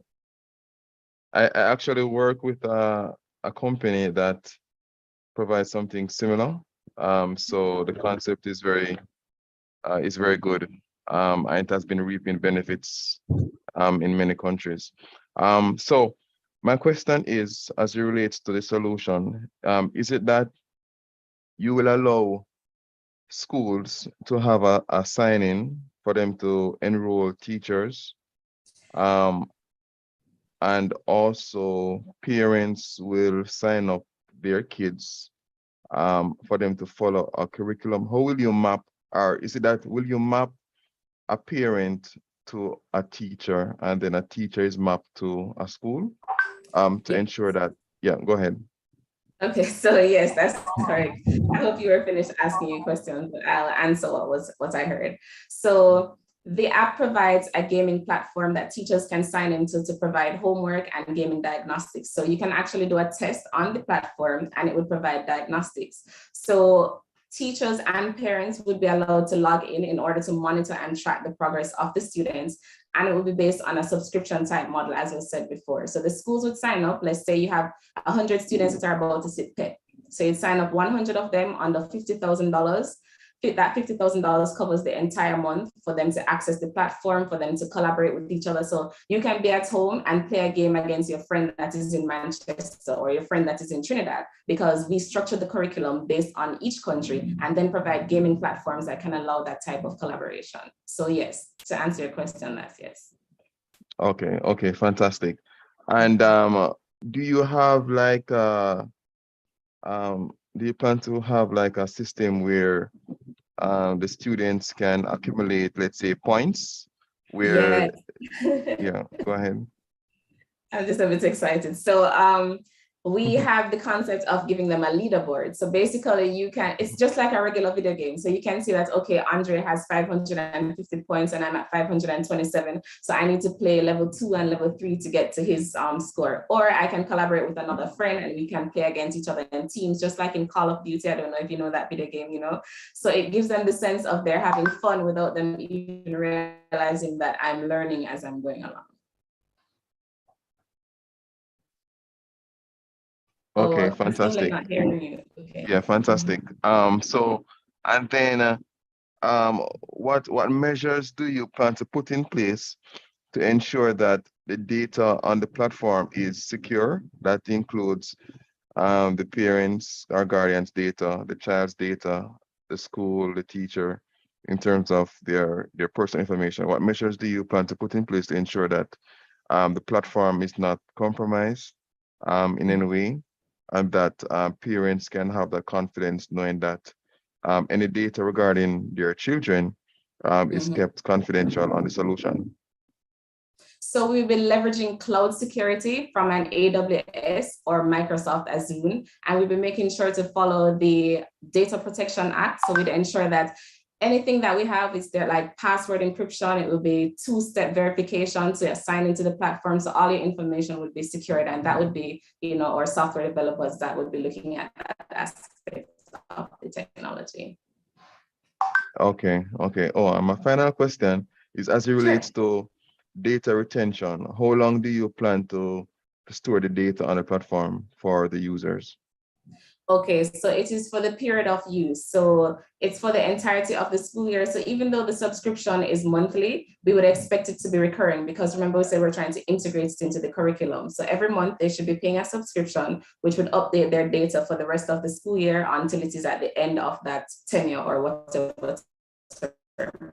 Or for however long that the schools plan to keep those students on that platform. And the data can also be turned over to the school afterwards. So, you know, not only keep it on the platform, if you had some diagnostics or some tests that you did, you can always turn over the data to the school so that, you know, when they leave the platform, it leaves space for others to join. Okay, okay, okay, fantastic. All right, thank you so much. Thank you. All right, thank you, Mr. Satchel. Ms. Brown. Hello, Ms. McLeod. I love your energy, and I love your excitement about your initiative. I highly encourage you to, if you have not, to do the necessary legal compliance things around your brand and the company. And if you haven't done that as yet, feel free to reach out to me. I really love the initiative. I have 5 questions. One, have you started testing? It's 5, so I'm just gonna have you answer as I go along. Have you started the testing the impact of it? Have you finalized any stage of the development and have you tested it? Okay, so what we have done so far is we've issued questionnaires to different teachers across Jamaica. So we've issued to a few of the primary schools, inclusive of an all-age and infant primary school, right? So those teachers would have indicated to us some of the things that they noticed that, you know, children gravitate towards, and if they actually do enjoy playing games inside class, and how it is that they can develop these concepts inside the game. Another thing that we're doing is that we're still in the development stage, so we haven't actually put anything in terms of the infrastructure of the actual app, but we have what you call now it's called a map. So basically we have the mapping for all the different clicks that you click on the buttons and where it would carry you, the user interface and how it would look. And so our graphic designer and our software developers have been doing some testing where that is concerned. But if it is you're asking me if we've actually played games on the app itself, no, we need funding in order to get that up. All right, next question. You've answered one and a second question already, so that's good. The other question, have you done your market research? How many competitors do you, like viable competitors do you have? One immediately in Jamaica comes to mind already. And so how, you know, what will set you apart from a company like that? And have you looked outside of the Caribbean region or even regionally to see what your competition looks like? Okay, so as it relates to EduFocal, they're similar, but they're not quite the same. So yes, they do provide some competition, but a point to note is that we actually intend to form partnerships with EduFocal. So we actually had meetings with some of the persons from there to see how we could integrate it into their platform. So EduFocal is an online learning company where you go on and you have a tutor that's assigned to you and you're doing things like that. CalcuKids is a gaming for learning app. So what we'd want to do is to integrate that into EduFocal so that, you know, the kids can go on and play a game and still be focusing on the education at the same time.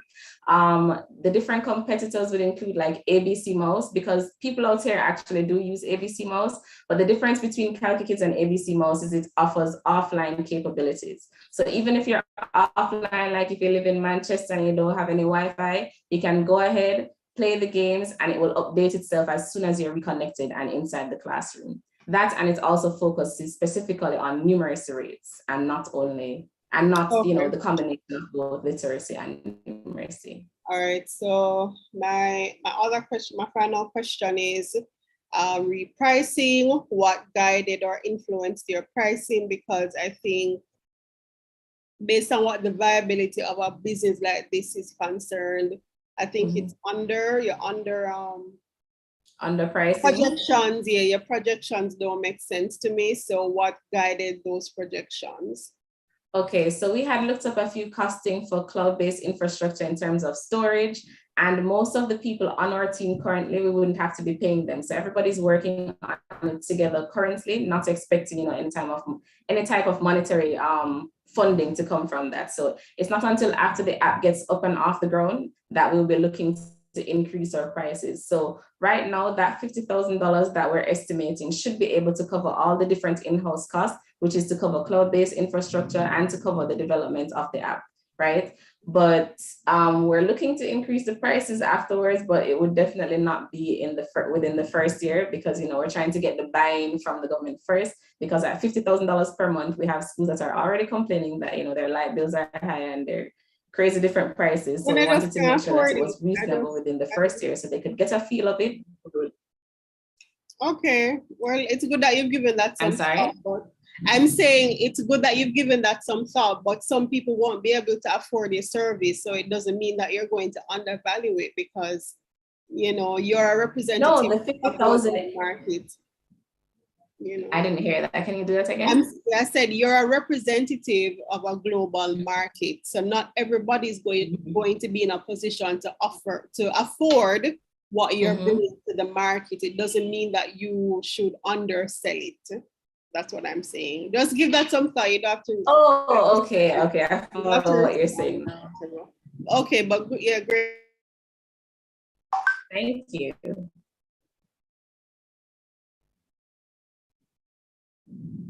All right. Thank you, Nashana. Are you able to ask any questions now?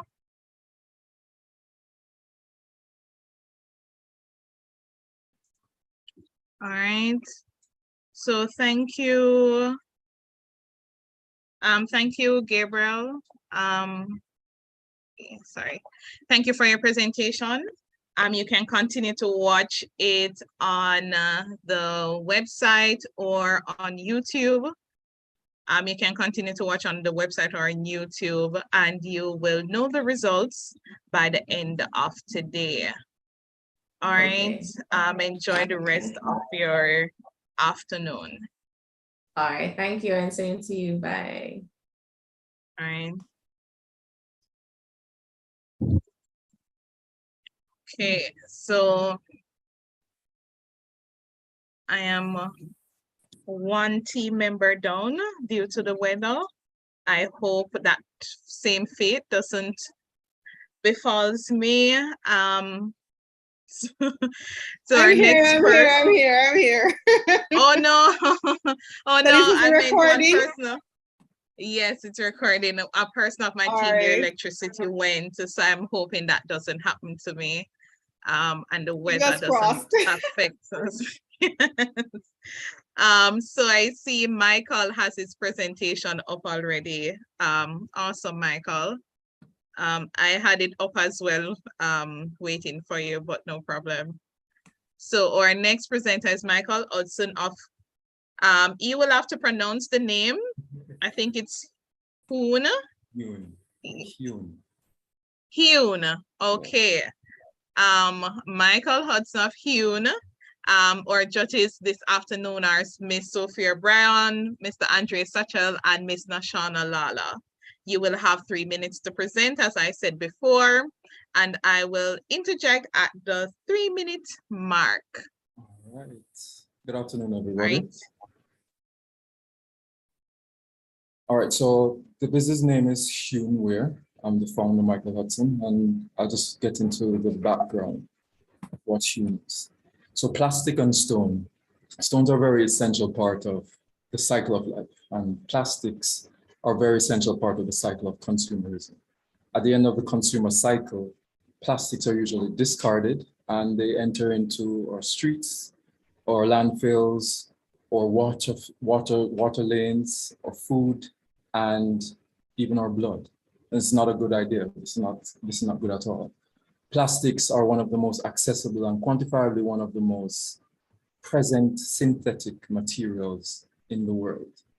I have a background in art and design, and for the past few years, I've been working with clay and trying to figure out how to combine plastics and ceramics to solve some of the problems in terms of sustainability and waste management in Jamaica.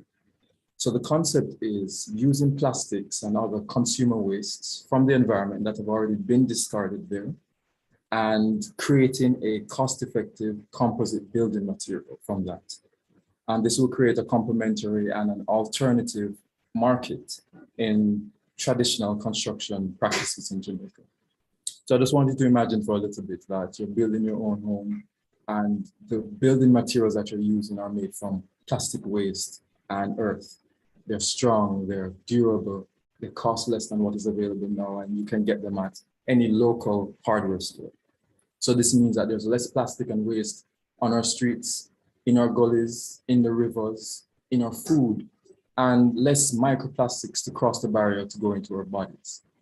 So we live in an ever so extremely uncertain global climate at the moment, and there are more consumers that are trying to find cost-effective and sustainable alternatives for their consumer practices. And construction is one of those things. I'm proposing that Huneware would be the first company in Jamaica that manufactures products that captures plastic waste from our environment and creates a sustainable, scalable, climate positive initiative for Jamaica and even for the region. Now I know that this is a very ambitious concept and ambitious project. And there are a few concerns that I do want to engage before any product reaches the market. And the first is doing the necessary research to understand the properties of our waste and formulating how plastic bonds with non-plastic materials. Secondly is partnering with local government and private sector to collect waste as well as to fund the project. Macro and micro sorting of waste is also very important. And lastly, but definitely not least, is the access to researchers and facilities that can test our composites. They're structurally sound and how they work. So at the end of the day, what we want is an environment that has less plastic and more accessible stone. So all right. Thank you, Mr. Hudson, for your presentation. I will ask Ms. Brian to go first since our camera is on. Sure. I really like the graphics of your presentation.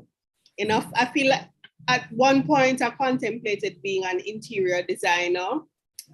So yeah, I like the idea. But do you have any samples? Do you have any companies that are doing something similar that we can look to say this is what you're trying to achieve? And 3, do you have any idea where startup costs are concerned? Because I realized you didn't mention that. I didn't. All right, so let me start with the first. There are a few companies that make hemp building materials. I think one of these photos that the gray area in between the bricks and the other bricks that is made from hemp. So there are companies overseas, but none that I've researched so far that is in this region that is using plastic or waste materials to combine with either clay or cement to make building materials. And the second question about startup costs, for me, I believe that the startup costs would definitely be towards hiring expertise in chemical engineering, because as much as it is that you can melt and you can mix, when we're talking about building materials, they have to be to a certain standard, and that standard has to be tested. It has to be tested for shock resistance, for heat resistance, fire resistance. And I think hiring people from a perspective of knowing how to work with composites like that on a chemical level would be the first, initial startup cost, which I would be for this project. Did that answer your question? Yes, thank you. All right, Mr. Satchel. All right, thanks, Michael, for your presentation. This one is new for me. And right away when I heard your presentation, I was thinking about the recycling arm in Jamaica, where nowadays they are distributing bins to collect plastics for recycling. So that might be an opportunity for you to start collaborating with them as a first testing ground for your concept. But I do believe that while the data you presented is still raw, it has a lot of opportunity for growth. So I strongly suggest that you try to collaborate with any global partners that might be doing this already to see how you can kickstart and to, add some numbers to it in terms of projections, what it might cost, so you have an idea in terms of what you're working with. So my question for you though is, as relates to the vision of this concept, what would be your next steps in terms of to make it a reality, for it to reach a testing phase or a beta phase? What is your next steps? Can you hear me properly? Sorry? Can you hear me well? Yes. Go ahead. Thanks for that question. The next stages for me would be, as you said, aligning myself with other partners that are doing research along these lines. Upcycling is definitely a big thing where climate change is concerned, and cleaning up the environment. So being able to partner with other entities that are not only funding, but also researching along the lines of how do we use plastics and polymers in a different way? How do we bond them to organic and inorganic materials would be my next course of action for sure, as well as applying and presenting this portfolio when there are more numbers, when there's more beef to it, to agencies that fund things like this in the region, Latin America and the Caribbean. Okay, I know you mentioned clay and you mentioned cement as other material that you want to consider to bond it with plastic.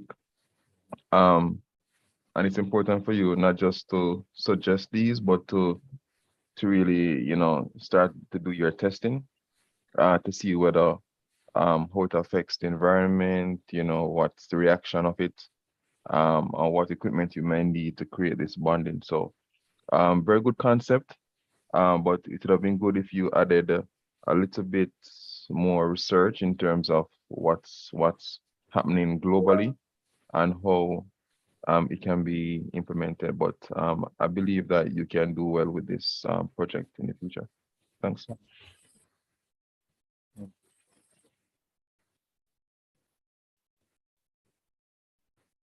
All right, thank you, Michael. Thank you, Mr. Satchel. You can continue to watch the competition on YouTube or through the website. Enjoy the rest of your afternoon, Michael. Thank you. All right, so that was our final live pitch. I will be playing 2 recordings from 2 participants who weren't able to make it. The first of such will be Z-Rise, John Claude Walters Dunn of Z-Rise, and then Adrian Watson of Ane Bees April, in that order. And after that, we will head back to the breakout room where the judges will have their deliberation. All right, so give me a second. Let me pull up the video.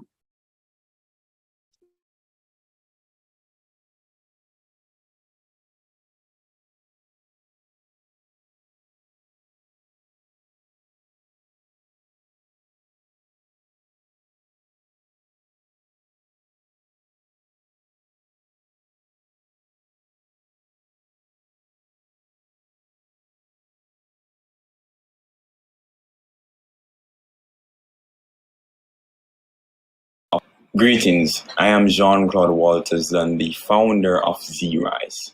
I am a creative at heart, and during the early years of my creative journey, I discovered that it is very difficult for young creators to build sustainable careers. I founded Z-Rise out of the desire to address this problem, and this desire has now evolved into the mission of connecting and nurturing the ecosystem of Caribbean creators. The primary problem we're seeking to address is the lack of a direct connection between Caribbean creators and the creative business. The use of current channels such as traditional marketing and talent management agencies results in a breakdown of efficiency and effectiveness due to the absence of a centralized database of Caribbean creators and limitations around monitoring and analyzing post-campaign performance.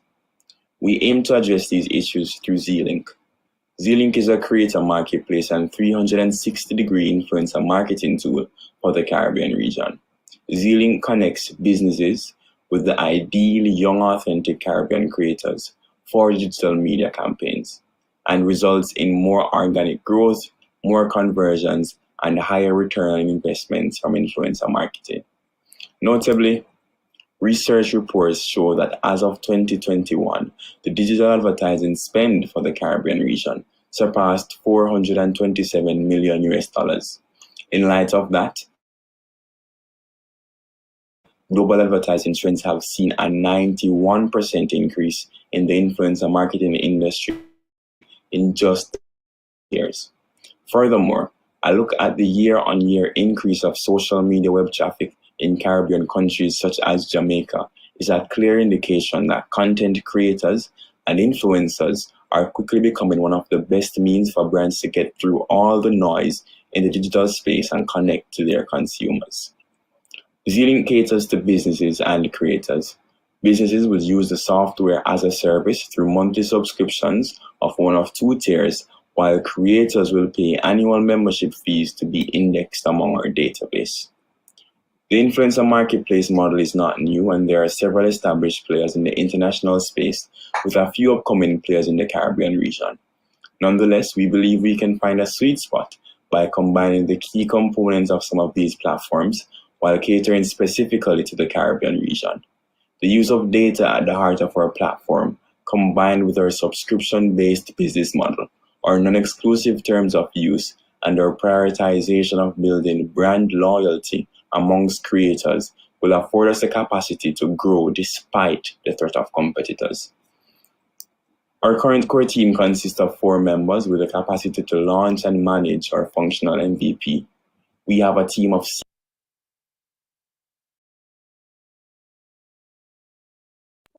All right, so I had to stop that at the 3-minute mark, just to be fair to our other participants. He's not here to answer questions. That's one of the disadvantage. However, the judges can add their comments and scorings based on what they saw from that video. All right, I'll give you a bit of time while I bring up the other video.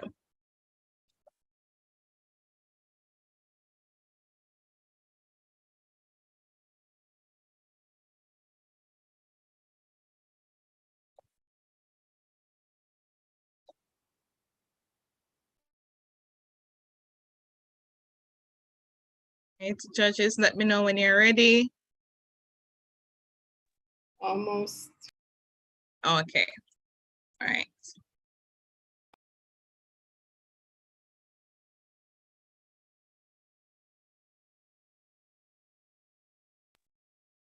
So this is our final.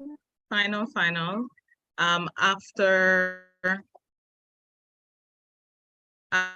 him, we'll also, while in the breakout room, we will have some greetings from Miss Cheryl Stewart.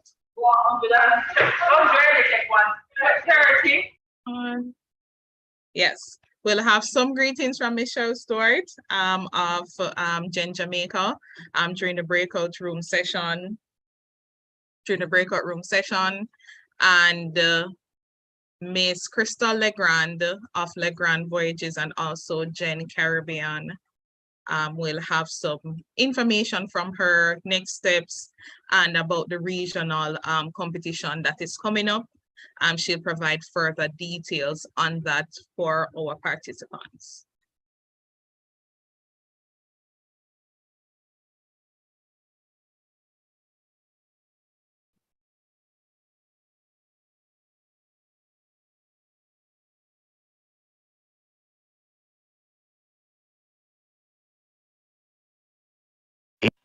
Hi, I'm Adrian Watson, the founder of Honeybees Apiary, which is a social enterprise trying to tackle deforestation issues, high youth unemployment rates, and inefficient natural resource management.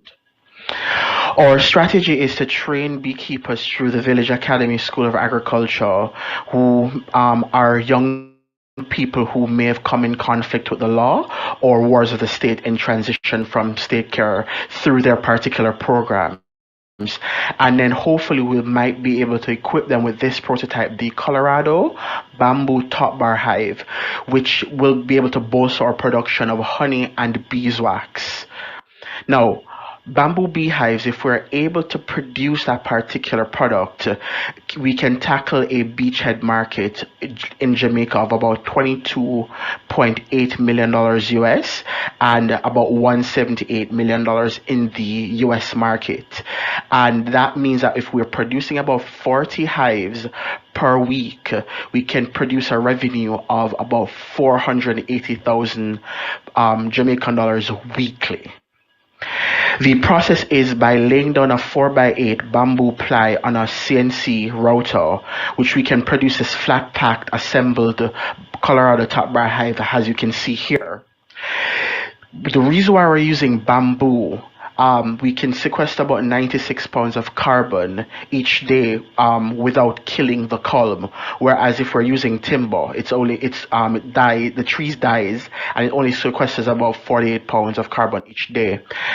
For honey, we're tackling a $22 million industry locally, which means that if we produce about 60 gallons, we can earn about $755,000 per 60 gallon of honey. When we took the bamboo beehives to market, we actually came in with a hypothesis that we can produce it in about 1 to 3 hours and deliver to the urban market. We had positive feedbacks from these 50 beekeepers in my association. As far as honey is concerned, persons like the color, they like the taste, and they believe it's a healthier sweetener for them. For the beekeeping training program, we had 22 graduates, and the Village Academy was satisfied with the offerings. For the programs that we've benefited from these 6 programs. The ISA fellowship is still tentative, and we have had 4 prototypes. Our team is filled with legal, community development, and HR practitioners, and we have 2 apprentices on board. Our main focus at this point is to get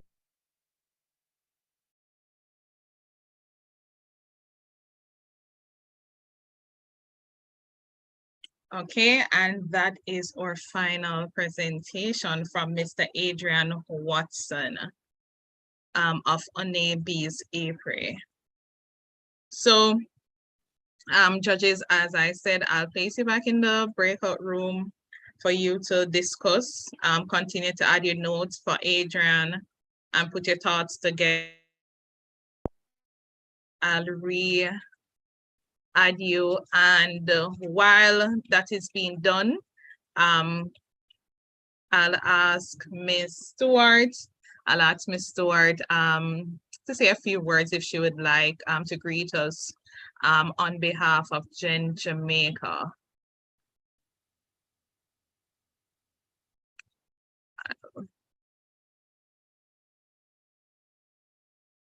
Oh, not hearing you still, not hearing you, Miss Stewart, not sure why.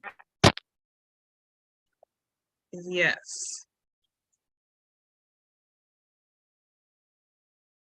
I heard you a bit and then you went out again, so I'm not sure if it's the earpiece.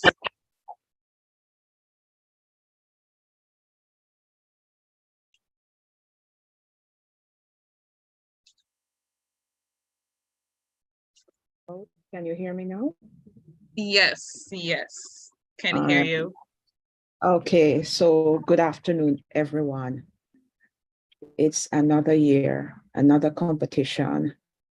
Entrepreneurship World Cup started in Jamaica in 2019, and the only year that we had not entered was 2020. Jamaica has been known to be top producers in competitions of these sorts, and the 2 times that we entered, we've made it to the top 100. Now, my anticipation is that this year, we will make it to the top 20. The crop of candidates, applicants, finalists that I've seen, second to none. Crystal, just pretend you're not hearing me, okay? Right, we're second to none. And basically we expect great things. I must say thank you to the organizers of the Entrepreneurship World Cup. Internationally, thank you for the organization at the level of Gen Caribbean, especially Crystal, who is always behind the scenes, making things happen and always smiling, right? So we can always depend on Crystal Legrand. And thank you again, Crystal, for your efforts in making this happen.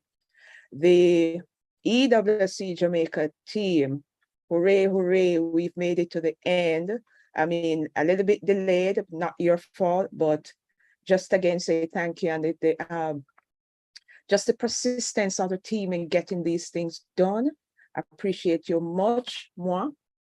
And just to say to all the persons online, join Gen Jamaica because you can always find out everything that's happening. So you go to www.genglobal.org and you can look for the Join Gen tab and you put in Jamaica and you will always be updated as to what is happening. There are several things that are happening later in the year. This year we celebrate 15 years Global Entrepreneurship Week, and across Jamaica, the Caribbean, and the world, we'll be celebrating. So look out for that. Over to you, Venice. Thank you very much. All right, thank you, Ms. Stewart. I hope the participants online are hearing because some were inquiring about Gen Jamaica. So I'm glad that you would have provided that information. Up next, before Crystal joins, I just want to say thank you, Crystal. You have been a tremendous help behind the scenes. Thank you, thank you, thank you. I really appreciate it over the past couple of weeks. Thank you. So the floor is yours now, Crystal. Thank you, Bernice. It was a pleasure working with you and helping the team to get this off the ground. We are always excited to see what the EWC finalists for Jamaica bring to the table. As you know, we're working across the region. So fortunately, I could see some insights from every island, and Jamaica always brings it. So I would first like to begin by saying congratulations to all the finalists. You did an amazing job. Each of you brought your passions to the table and were able to communicate that. It is always a task to present your business in such a short time frame. So congratulations on, signing up, being a part of this program, being finalists, and of course, presenting your business today. We like to say that we are all winners already, just coming to this stage. And so one of the sentiments that I have been sharing across the region is that I'm hopeful that, as Cheryl mentioned, that you are maximizing the opportunity that is available from the Global Entrepreneurship Network. And so I'm hopeful that through your applications, you have access to perks, you've made access to the platforms that are available and everything else, so that you can have as much of the resources, utilize them to grow and scale your business. And you connect with other finalists across the globe. There are over 200 countries participating in the finals this year. So there are many other competitions happening. Sometimes every week there are several competitions happening. So go on to the platform. Don't just focus on Jamaica, especially for those of you who have globally relevant businesses and applications. Connect with persons across the region. They are all available for you to network with. So join the community and actively participate in it.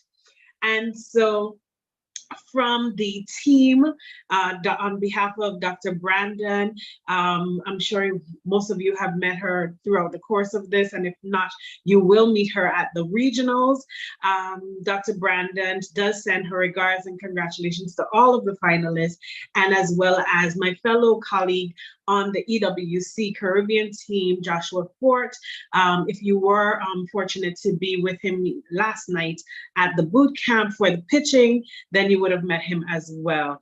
Across all of us, we are working together to make sure that we advance the EWC programs throughout the Caribbean region. My role predominantly is in implementation of the conferences, so the competitions rather. So I am very happy to see Jamaica bring it to this point.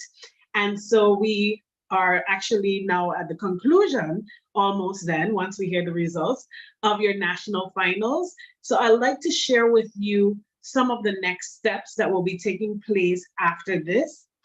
The next step after this will be the regionals.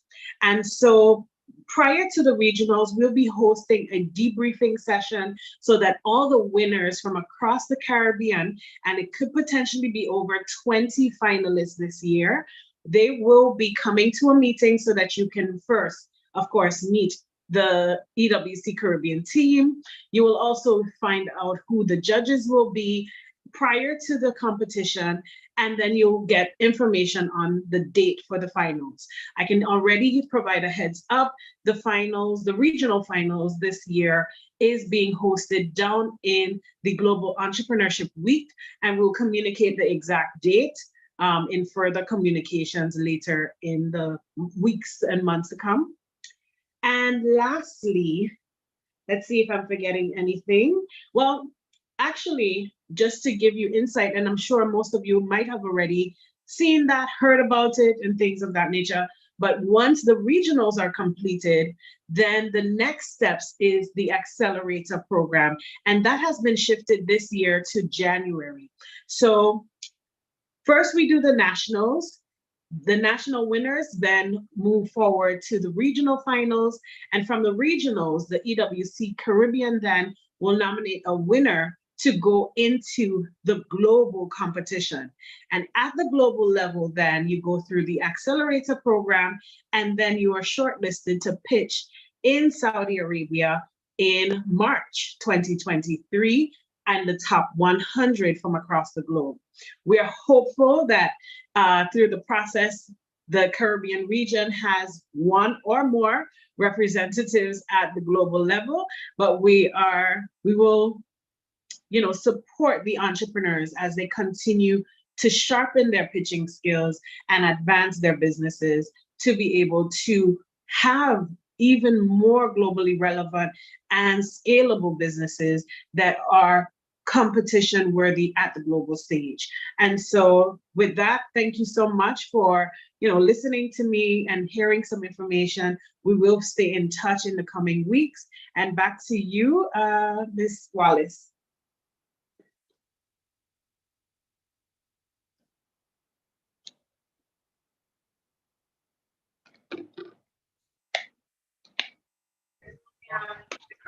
Thanks so much, Crystal. I think Denise is multitasking and she's with the judges. They're asking her a ton load of questions in there, just trying to get to the top persons. It's been a real interesting morning in terms of the presentations, and so their job is really hard. But Crystal, I heard what you said just now, and you've had the purview of some of the other countries and things that's coming forward. What are you seeing as some of the emerging things that our youngsters are trying to tackle at this point? When you listen to the different presentations, what are some of those things that's coming forward as trends? Yes, Dwayne. Even at today's competition, we see a lot of digital app development. I mean, of course, we're in this digital era. So everyone has some component within their business that they would love to tap into this market. We're seeing a lot of that, and that's actually promising because that makes us even more globally relevant. So then we're not limited then to the geographics of our locations. We can scale on the global stage because then persons can buy an app or use a service anywhere around the world. So one of the biggest trends that we're seeing in every competition are persons that are going into the digital space, and that is actually really exciting. I can also say that this year we also saw quite a few social entrepreneurs come on board, and we have been advocating for social entrepreneurs to also pitch in these competitions, and we're very happy to see a few of them stepping up to the plate and seeing themselves, first of all, as an entrepreneur. So not just thinking they're doing just social causes, but also thinking of their contributions as an entrepreneurship endeavor. So I'm really happy to see social entrepreneurs and digital entrepreneurs come up in this competition across the region. Excellent, excellent. And you're right, they're responding to some of the relevant stuff. The apps are certainly things that are becoming more and more a part and integrated in our daily lives. So I'm very happy to see that the region itself, not just Jamaica, but the region itself is responding, is on the cutting edge of things. And I think it makes for a really, really, really good set of years to come for the region. If these young persons are anything to say about what we are in for in another 5 years, 10 years, then I really do believe that the Caribbean is poised for growth. Absolutely, absolutely. And even thinking about last year's winner for EWC Jamaica was also an app developer, Elizabeth Terry from Uno. And that was an educational app, very globally relevant as well. And so we definitely in the region seeing that trend take some strides and have a lot of growth. And so that's really promising, as you said. Definite. Let me try and bring Cheryl in on the conversation as well. And Venice, if you're here, please jump in and save your meeting. I'm just chatting away. But Cheryl, if you're there and you can talk, how are you and the others of Gen Jamaica supporting, these entrepreneurs? So they come and they make the pitch or they have the idea and they want some more guidance.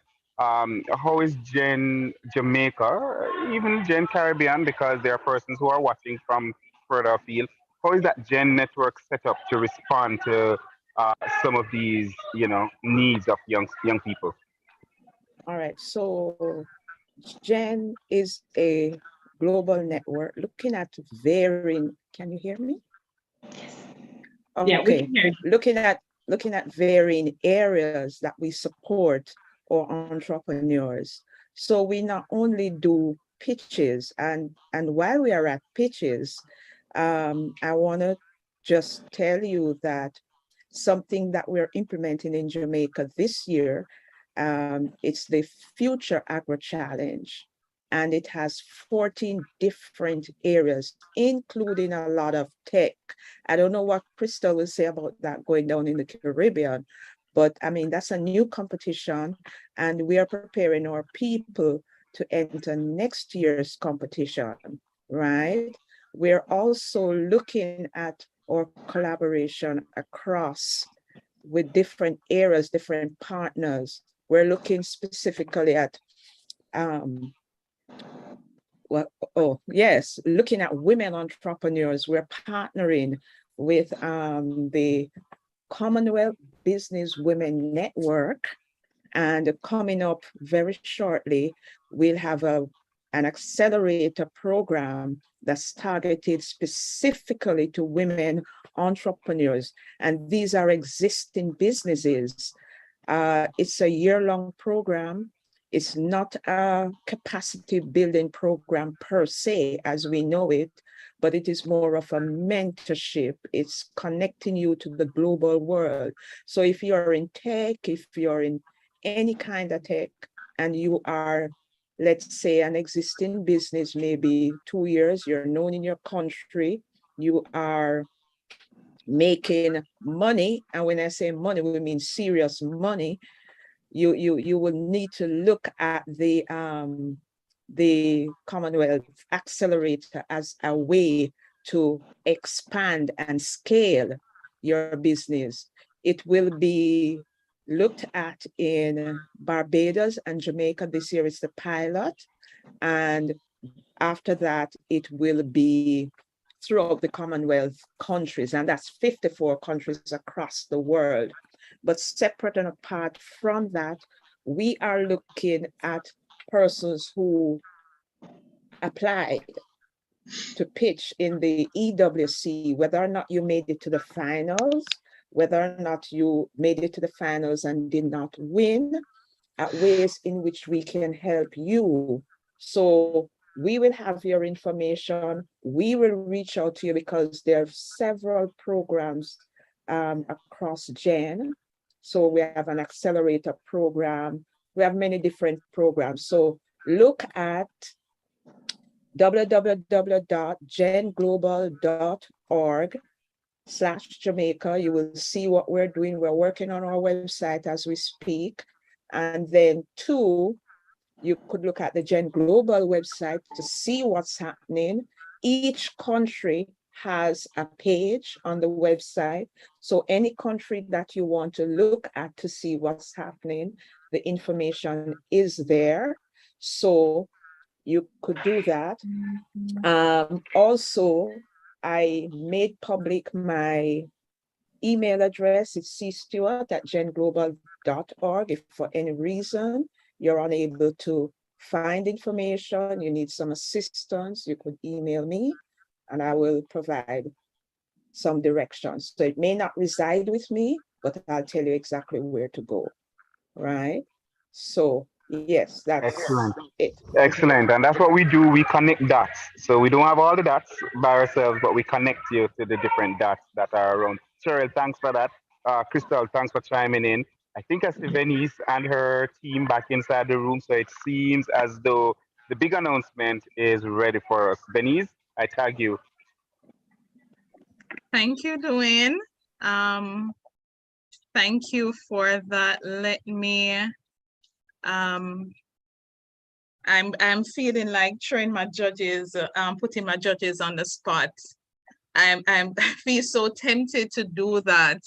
Yeah, I think For we them should hear to from make. them just what the experience was. Just a little, just Yes. a 1 minute from them, really and truly. And also for them to come on camera so that we can really see who the judges are. Oh, you are the only person. They've been on camera all morning, Dwayne. What have right you been now, looking just at? before the announcement is made, so that everybody, if you just now starting to watch, you know who our judges are and so on. Good I'm going one. to turn on my camera for just a little one. Yes. So there is Okay. Sophie. All right. So I'll allow the lady to go first. Miss Sophia Bryan, what was the experience for you? And let me add, I really like this panel of judges, just to put that out there. Thank you. So it was a really fulfilling hours well spent, because it gave me an opportunity to really see that Jamaica has a lot of potential for growth, because our young people, their minds are thinking and their minds are working. I appreciated the fact that they see entrepreneurship as a viable option, and I loved that some of the presenters spoke to the fact that they want to see their business being a source of employment for people. So I really appreciated that. and the thought that went into research and demonstrating the viability of their concept. I think that was excellent. Where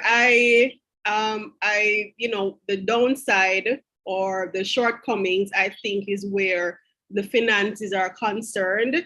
I think that not enough effort was spent on, pricing strategy. And I think some of them have undervalued their concept, and I think if they did more research, they'd realize that $2.5 million as revenue, that's really a drop in the bucket in comparison to the potential that they have to actually do more within the space. So maybe it's the marketing that's not effective, or just maybe not having the vision of what their business can do has limited what they think the potential is.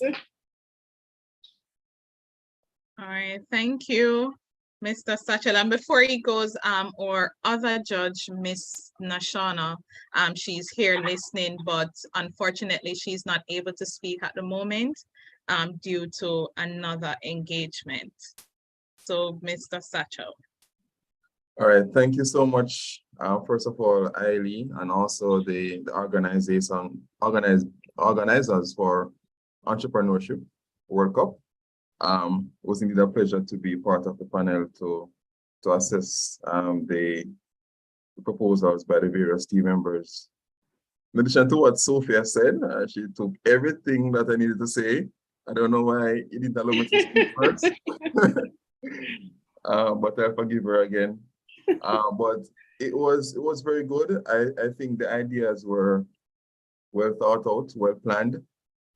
Persons really did their research to ensure that they focus a lot in terms of what needs to be accomplished, their scope, their objective, involvement of others as well.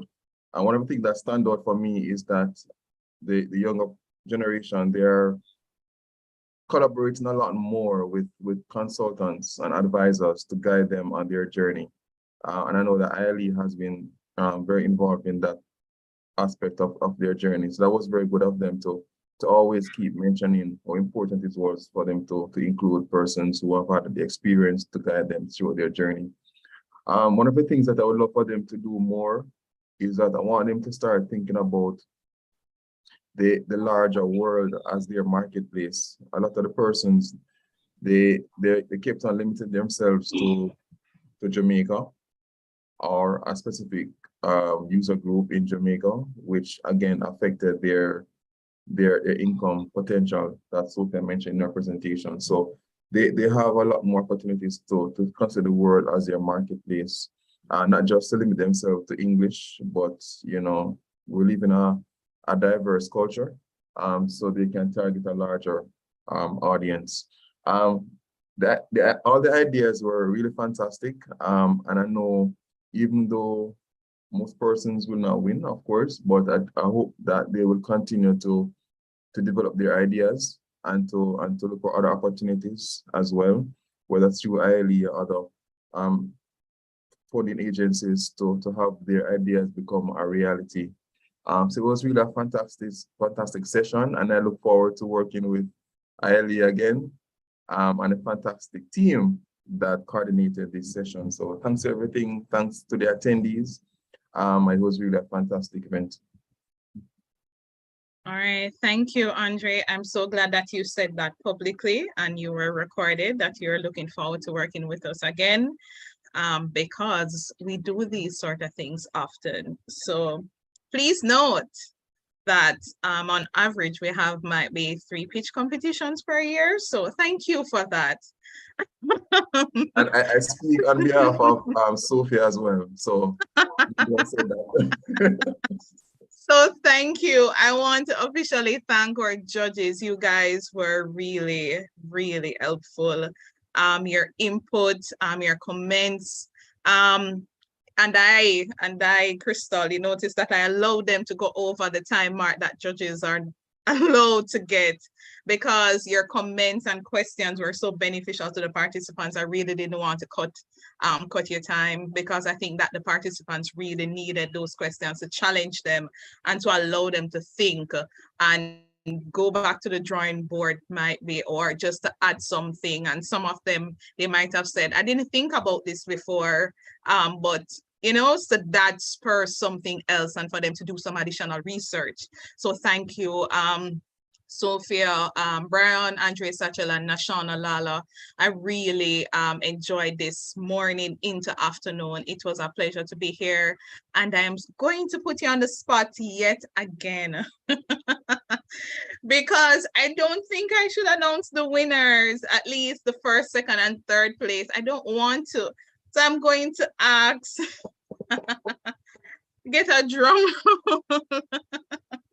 and ask Miss Brian, looks like she would love to announce the winner, or first place winner, person who came second or third. She's smiling, right? So I'll ask her to make the announcement. I hope the presenters are watching, or participants are watching, but I'll allow Miss Sophia D. Bryan to announce our third place winner, then second place, and then first place class. Okay.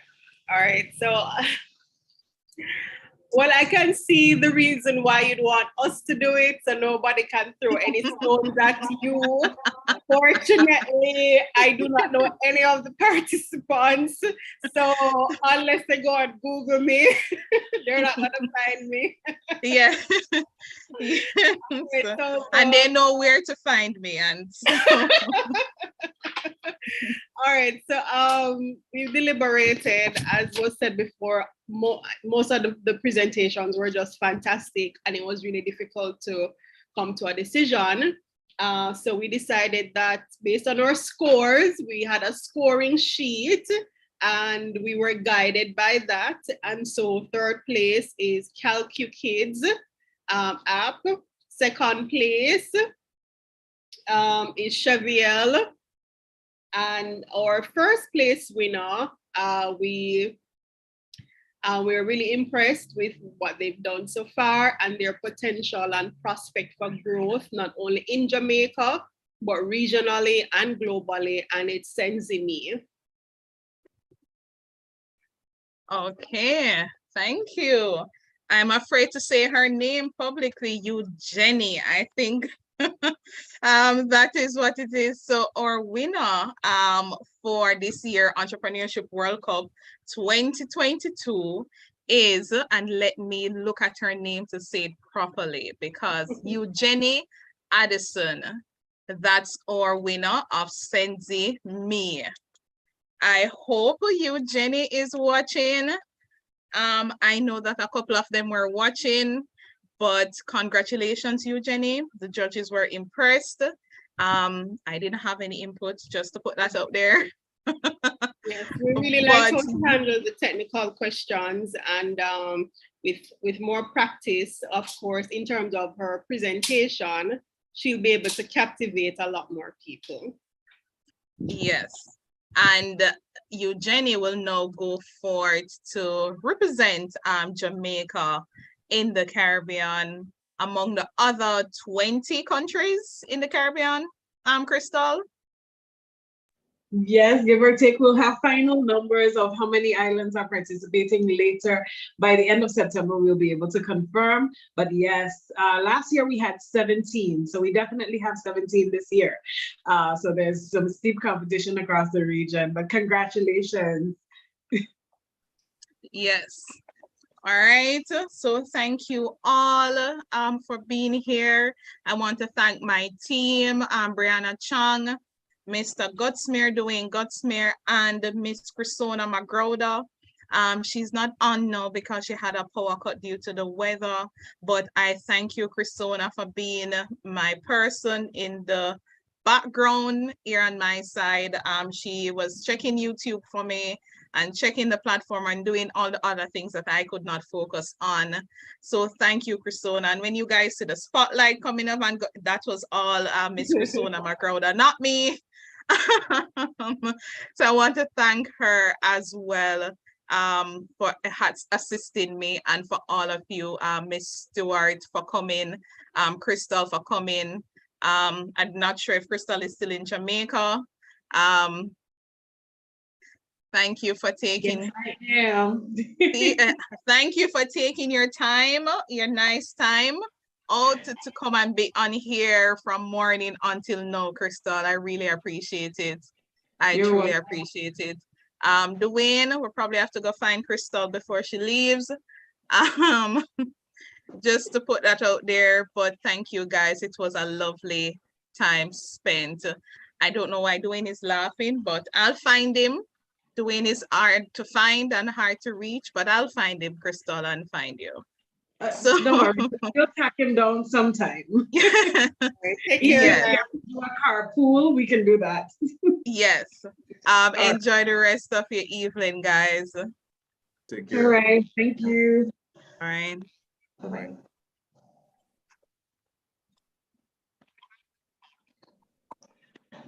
Great job, Miss Wallace.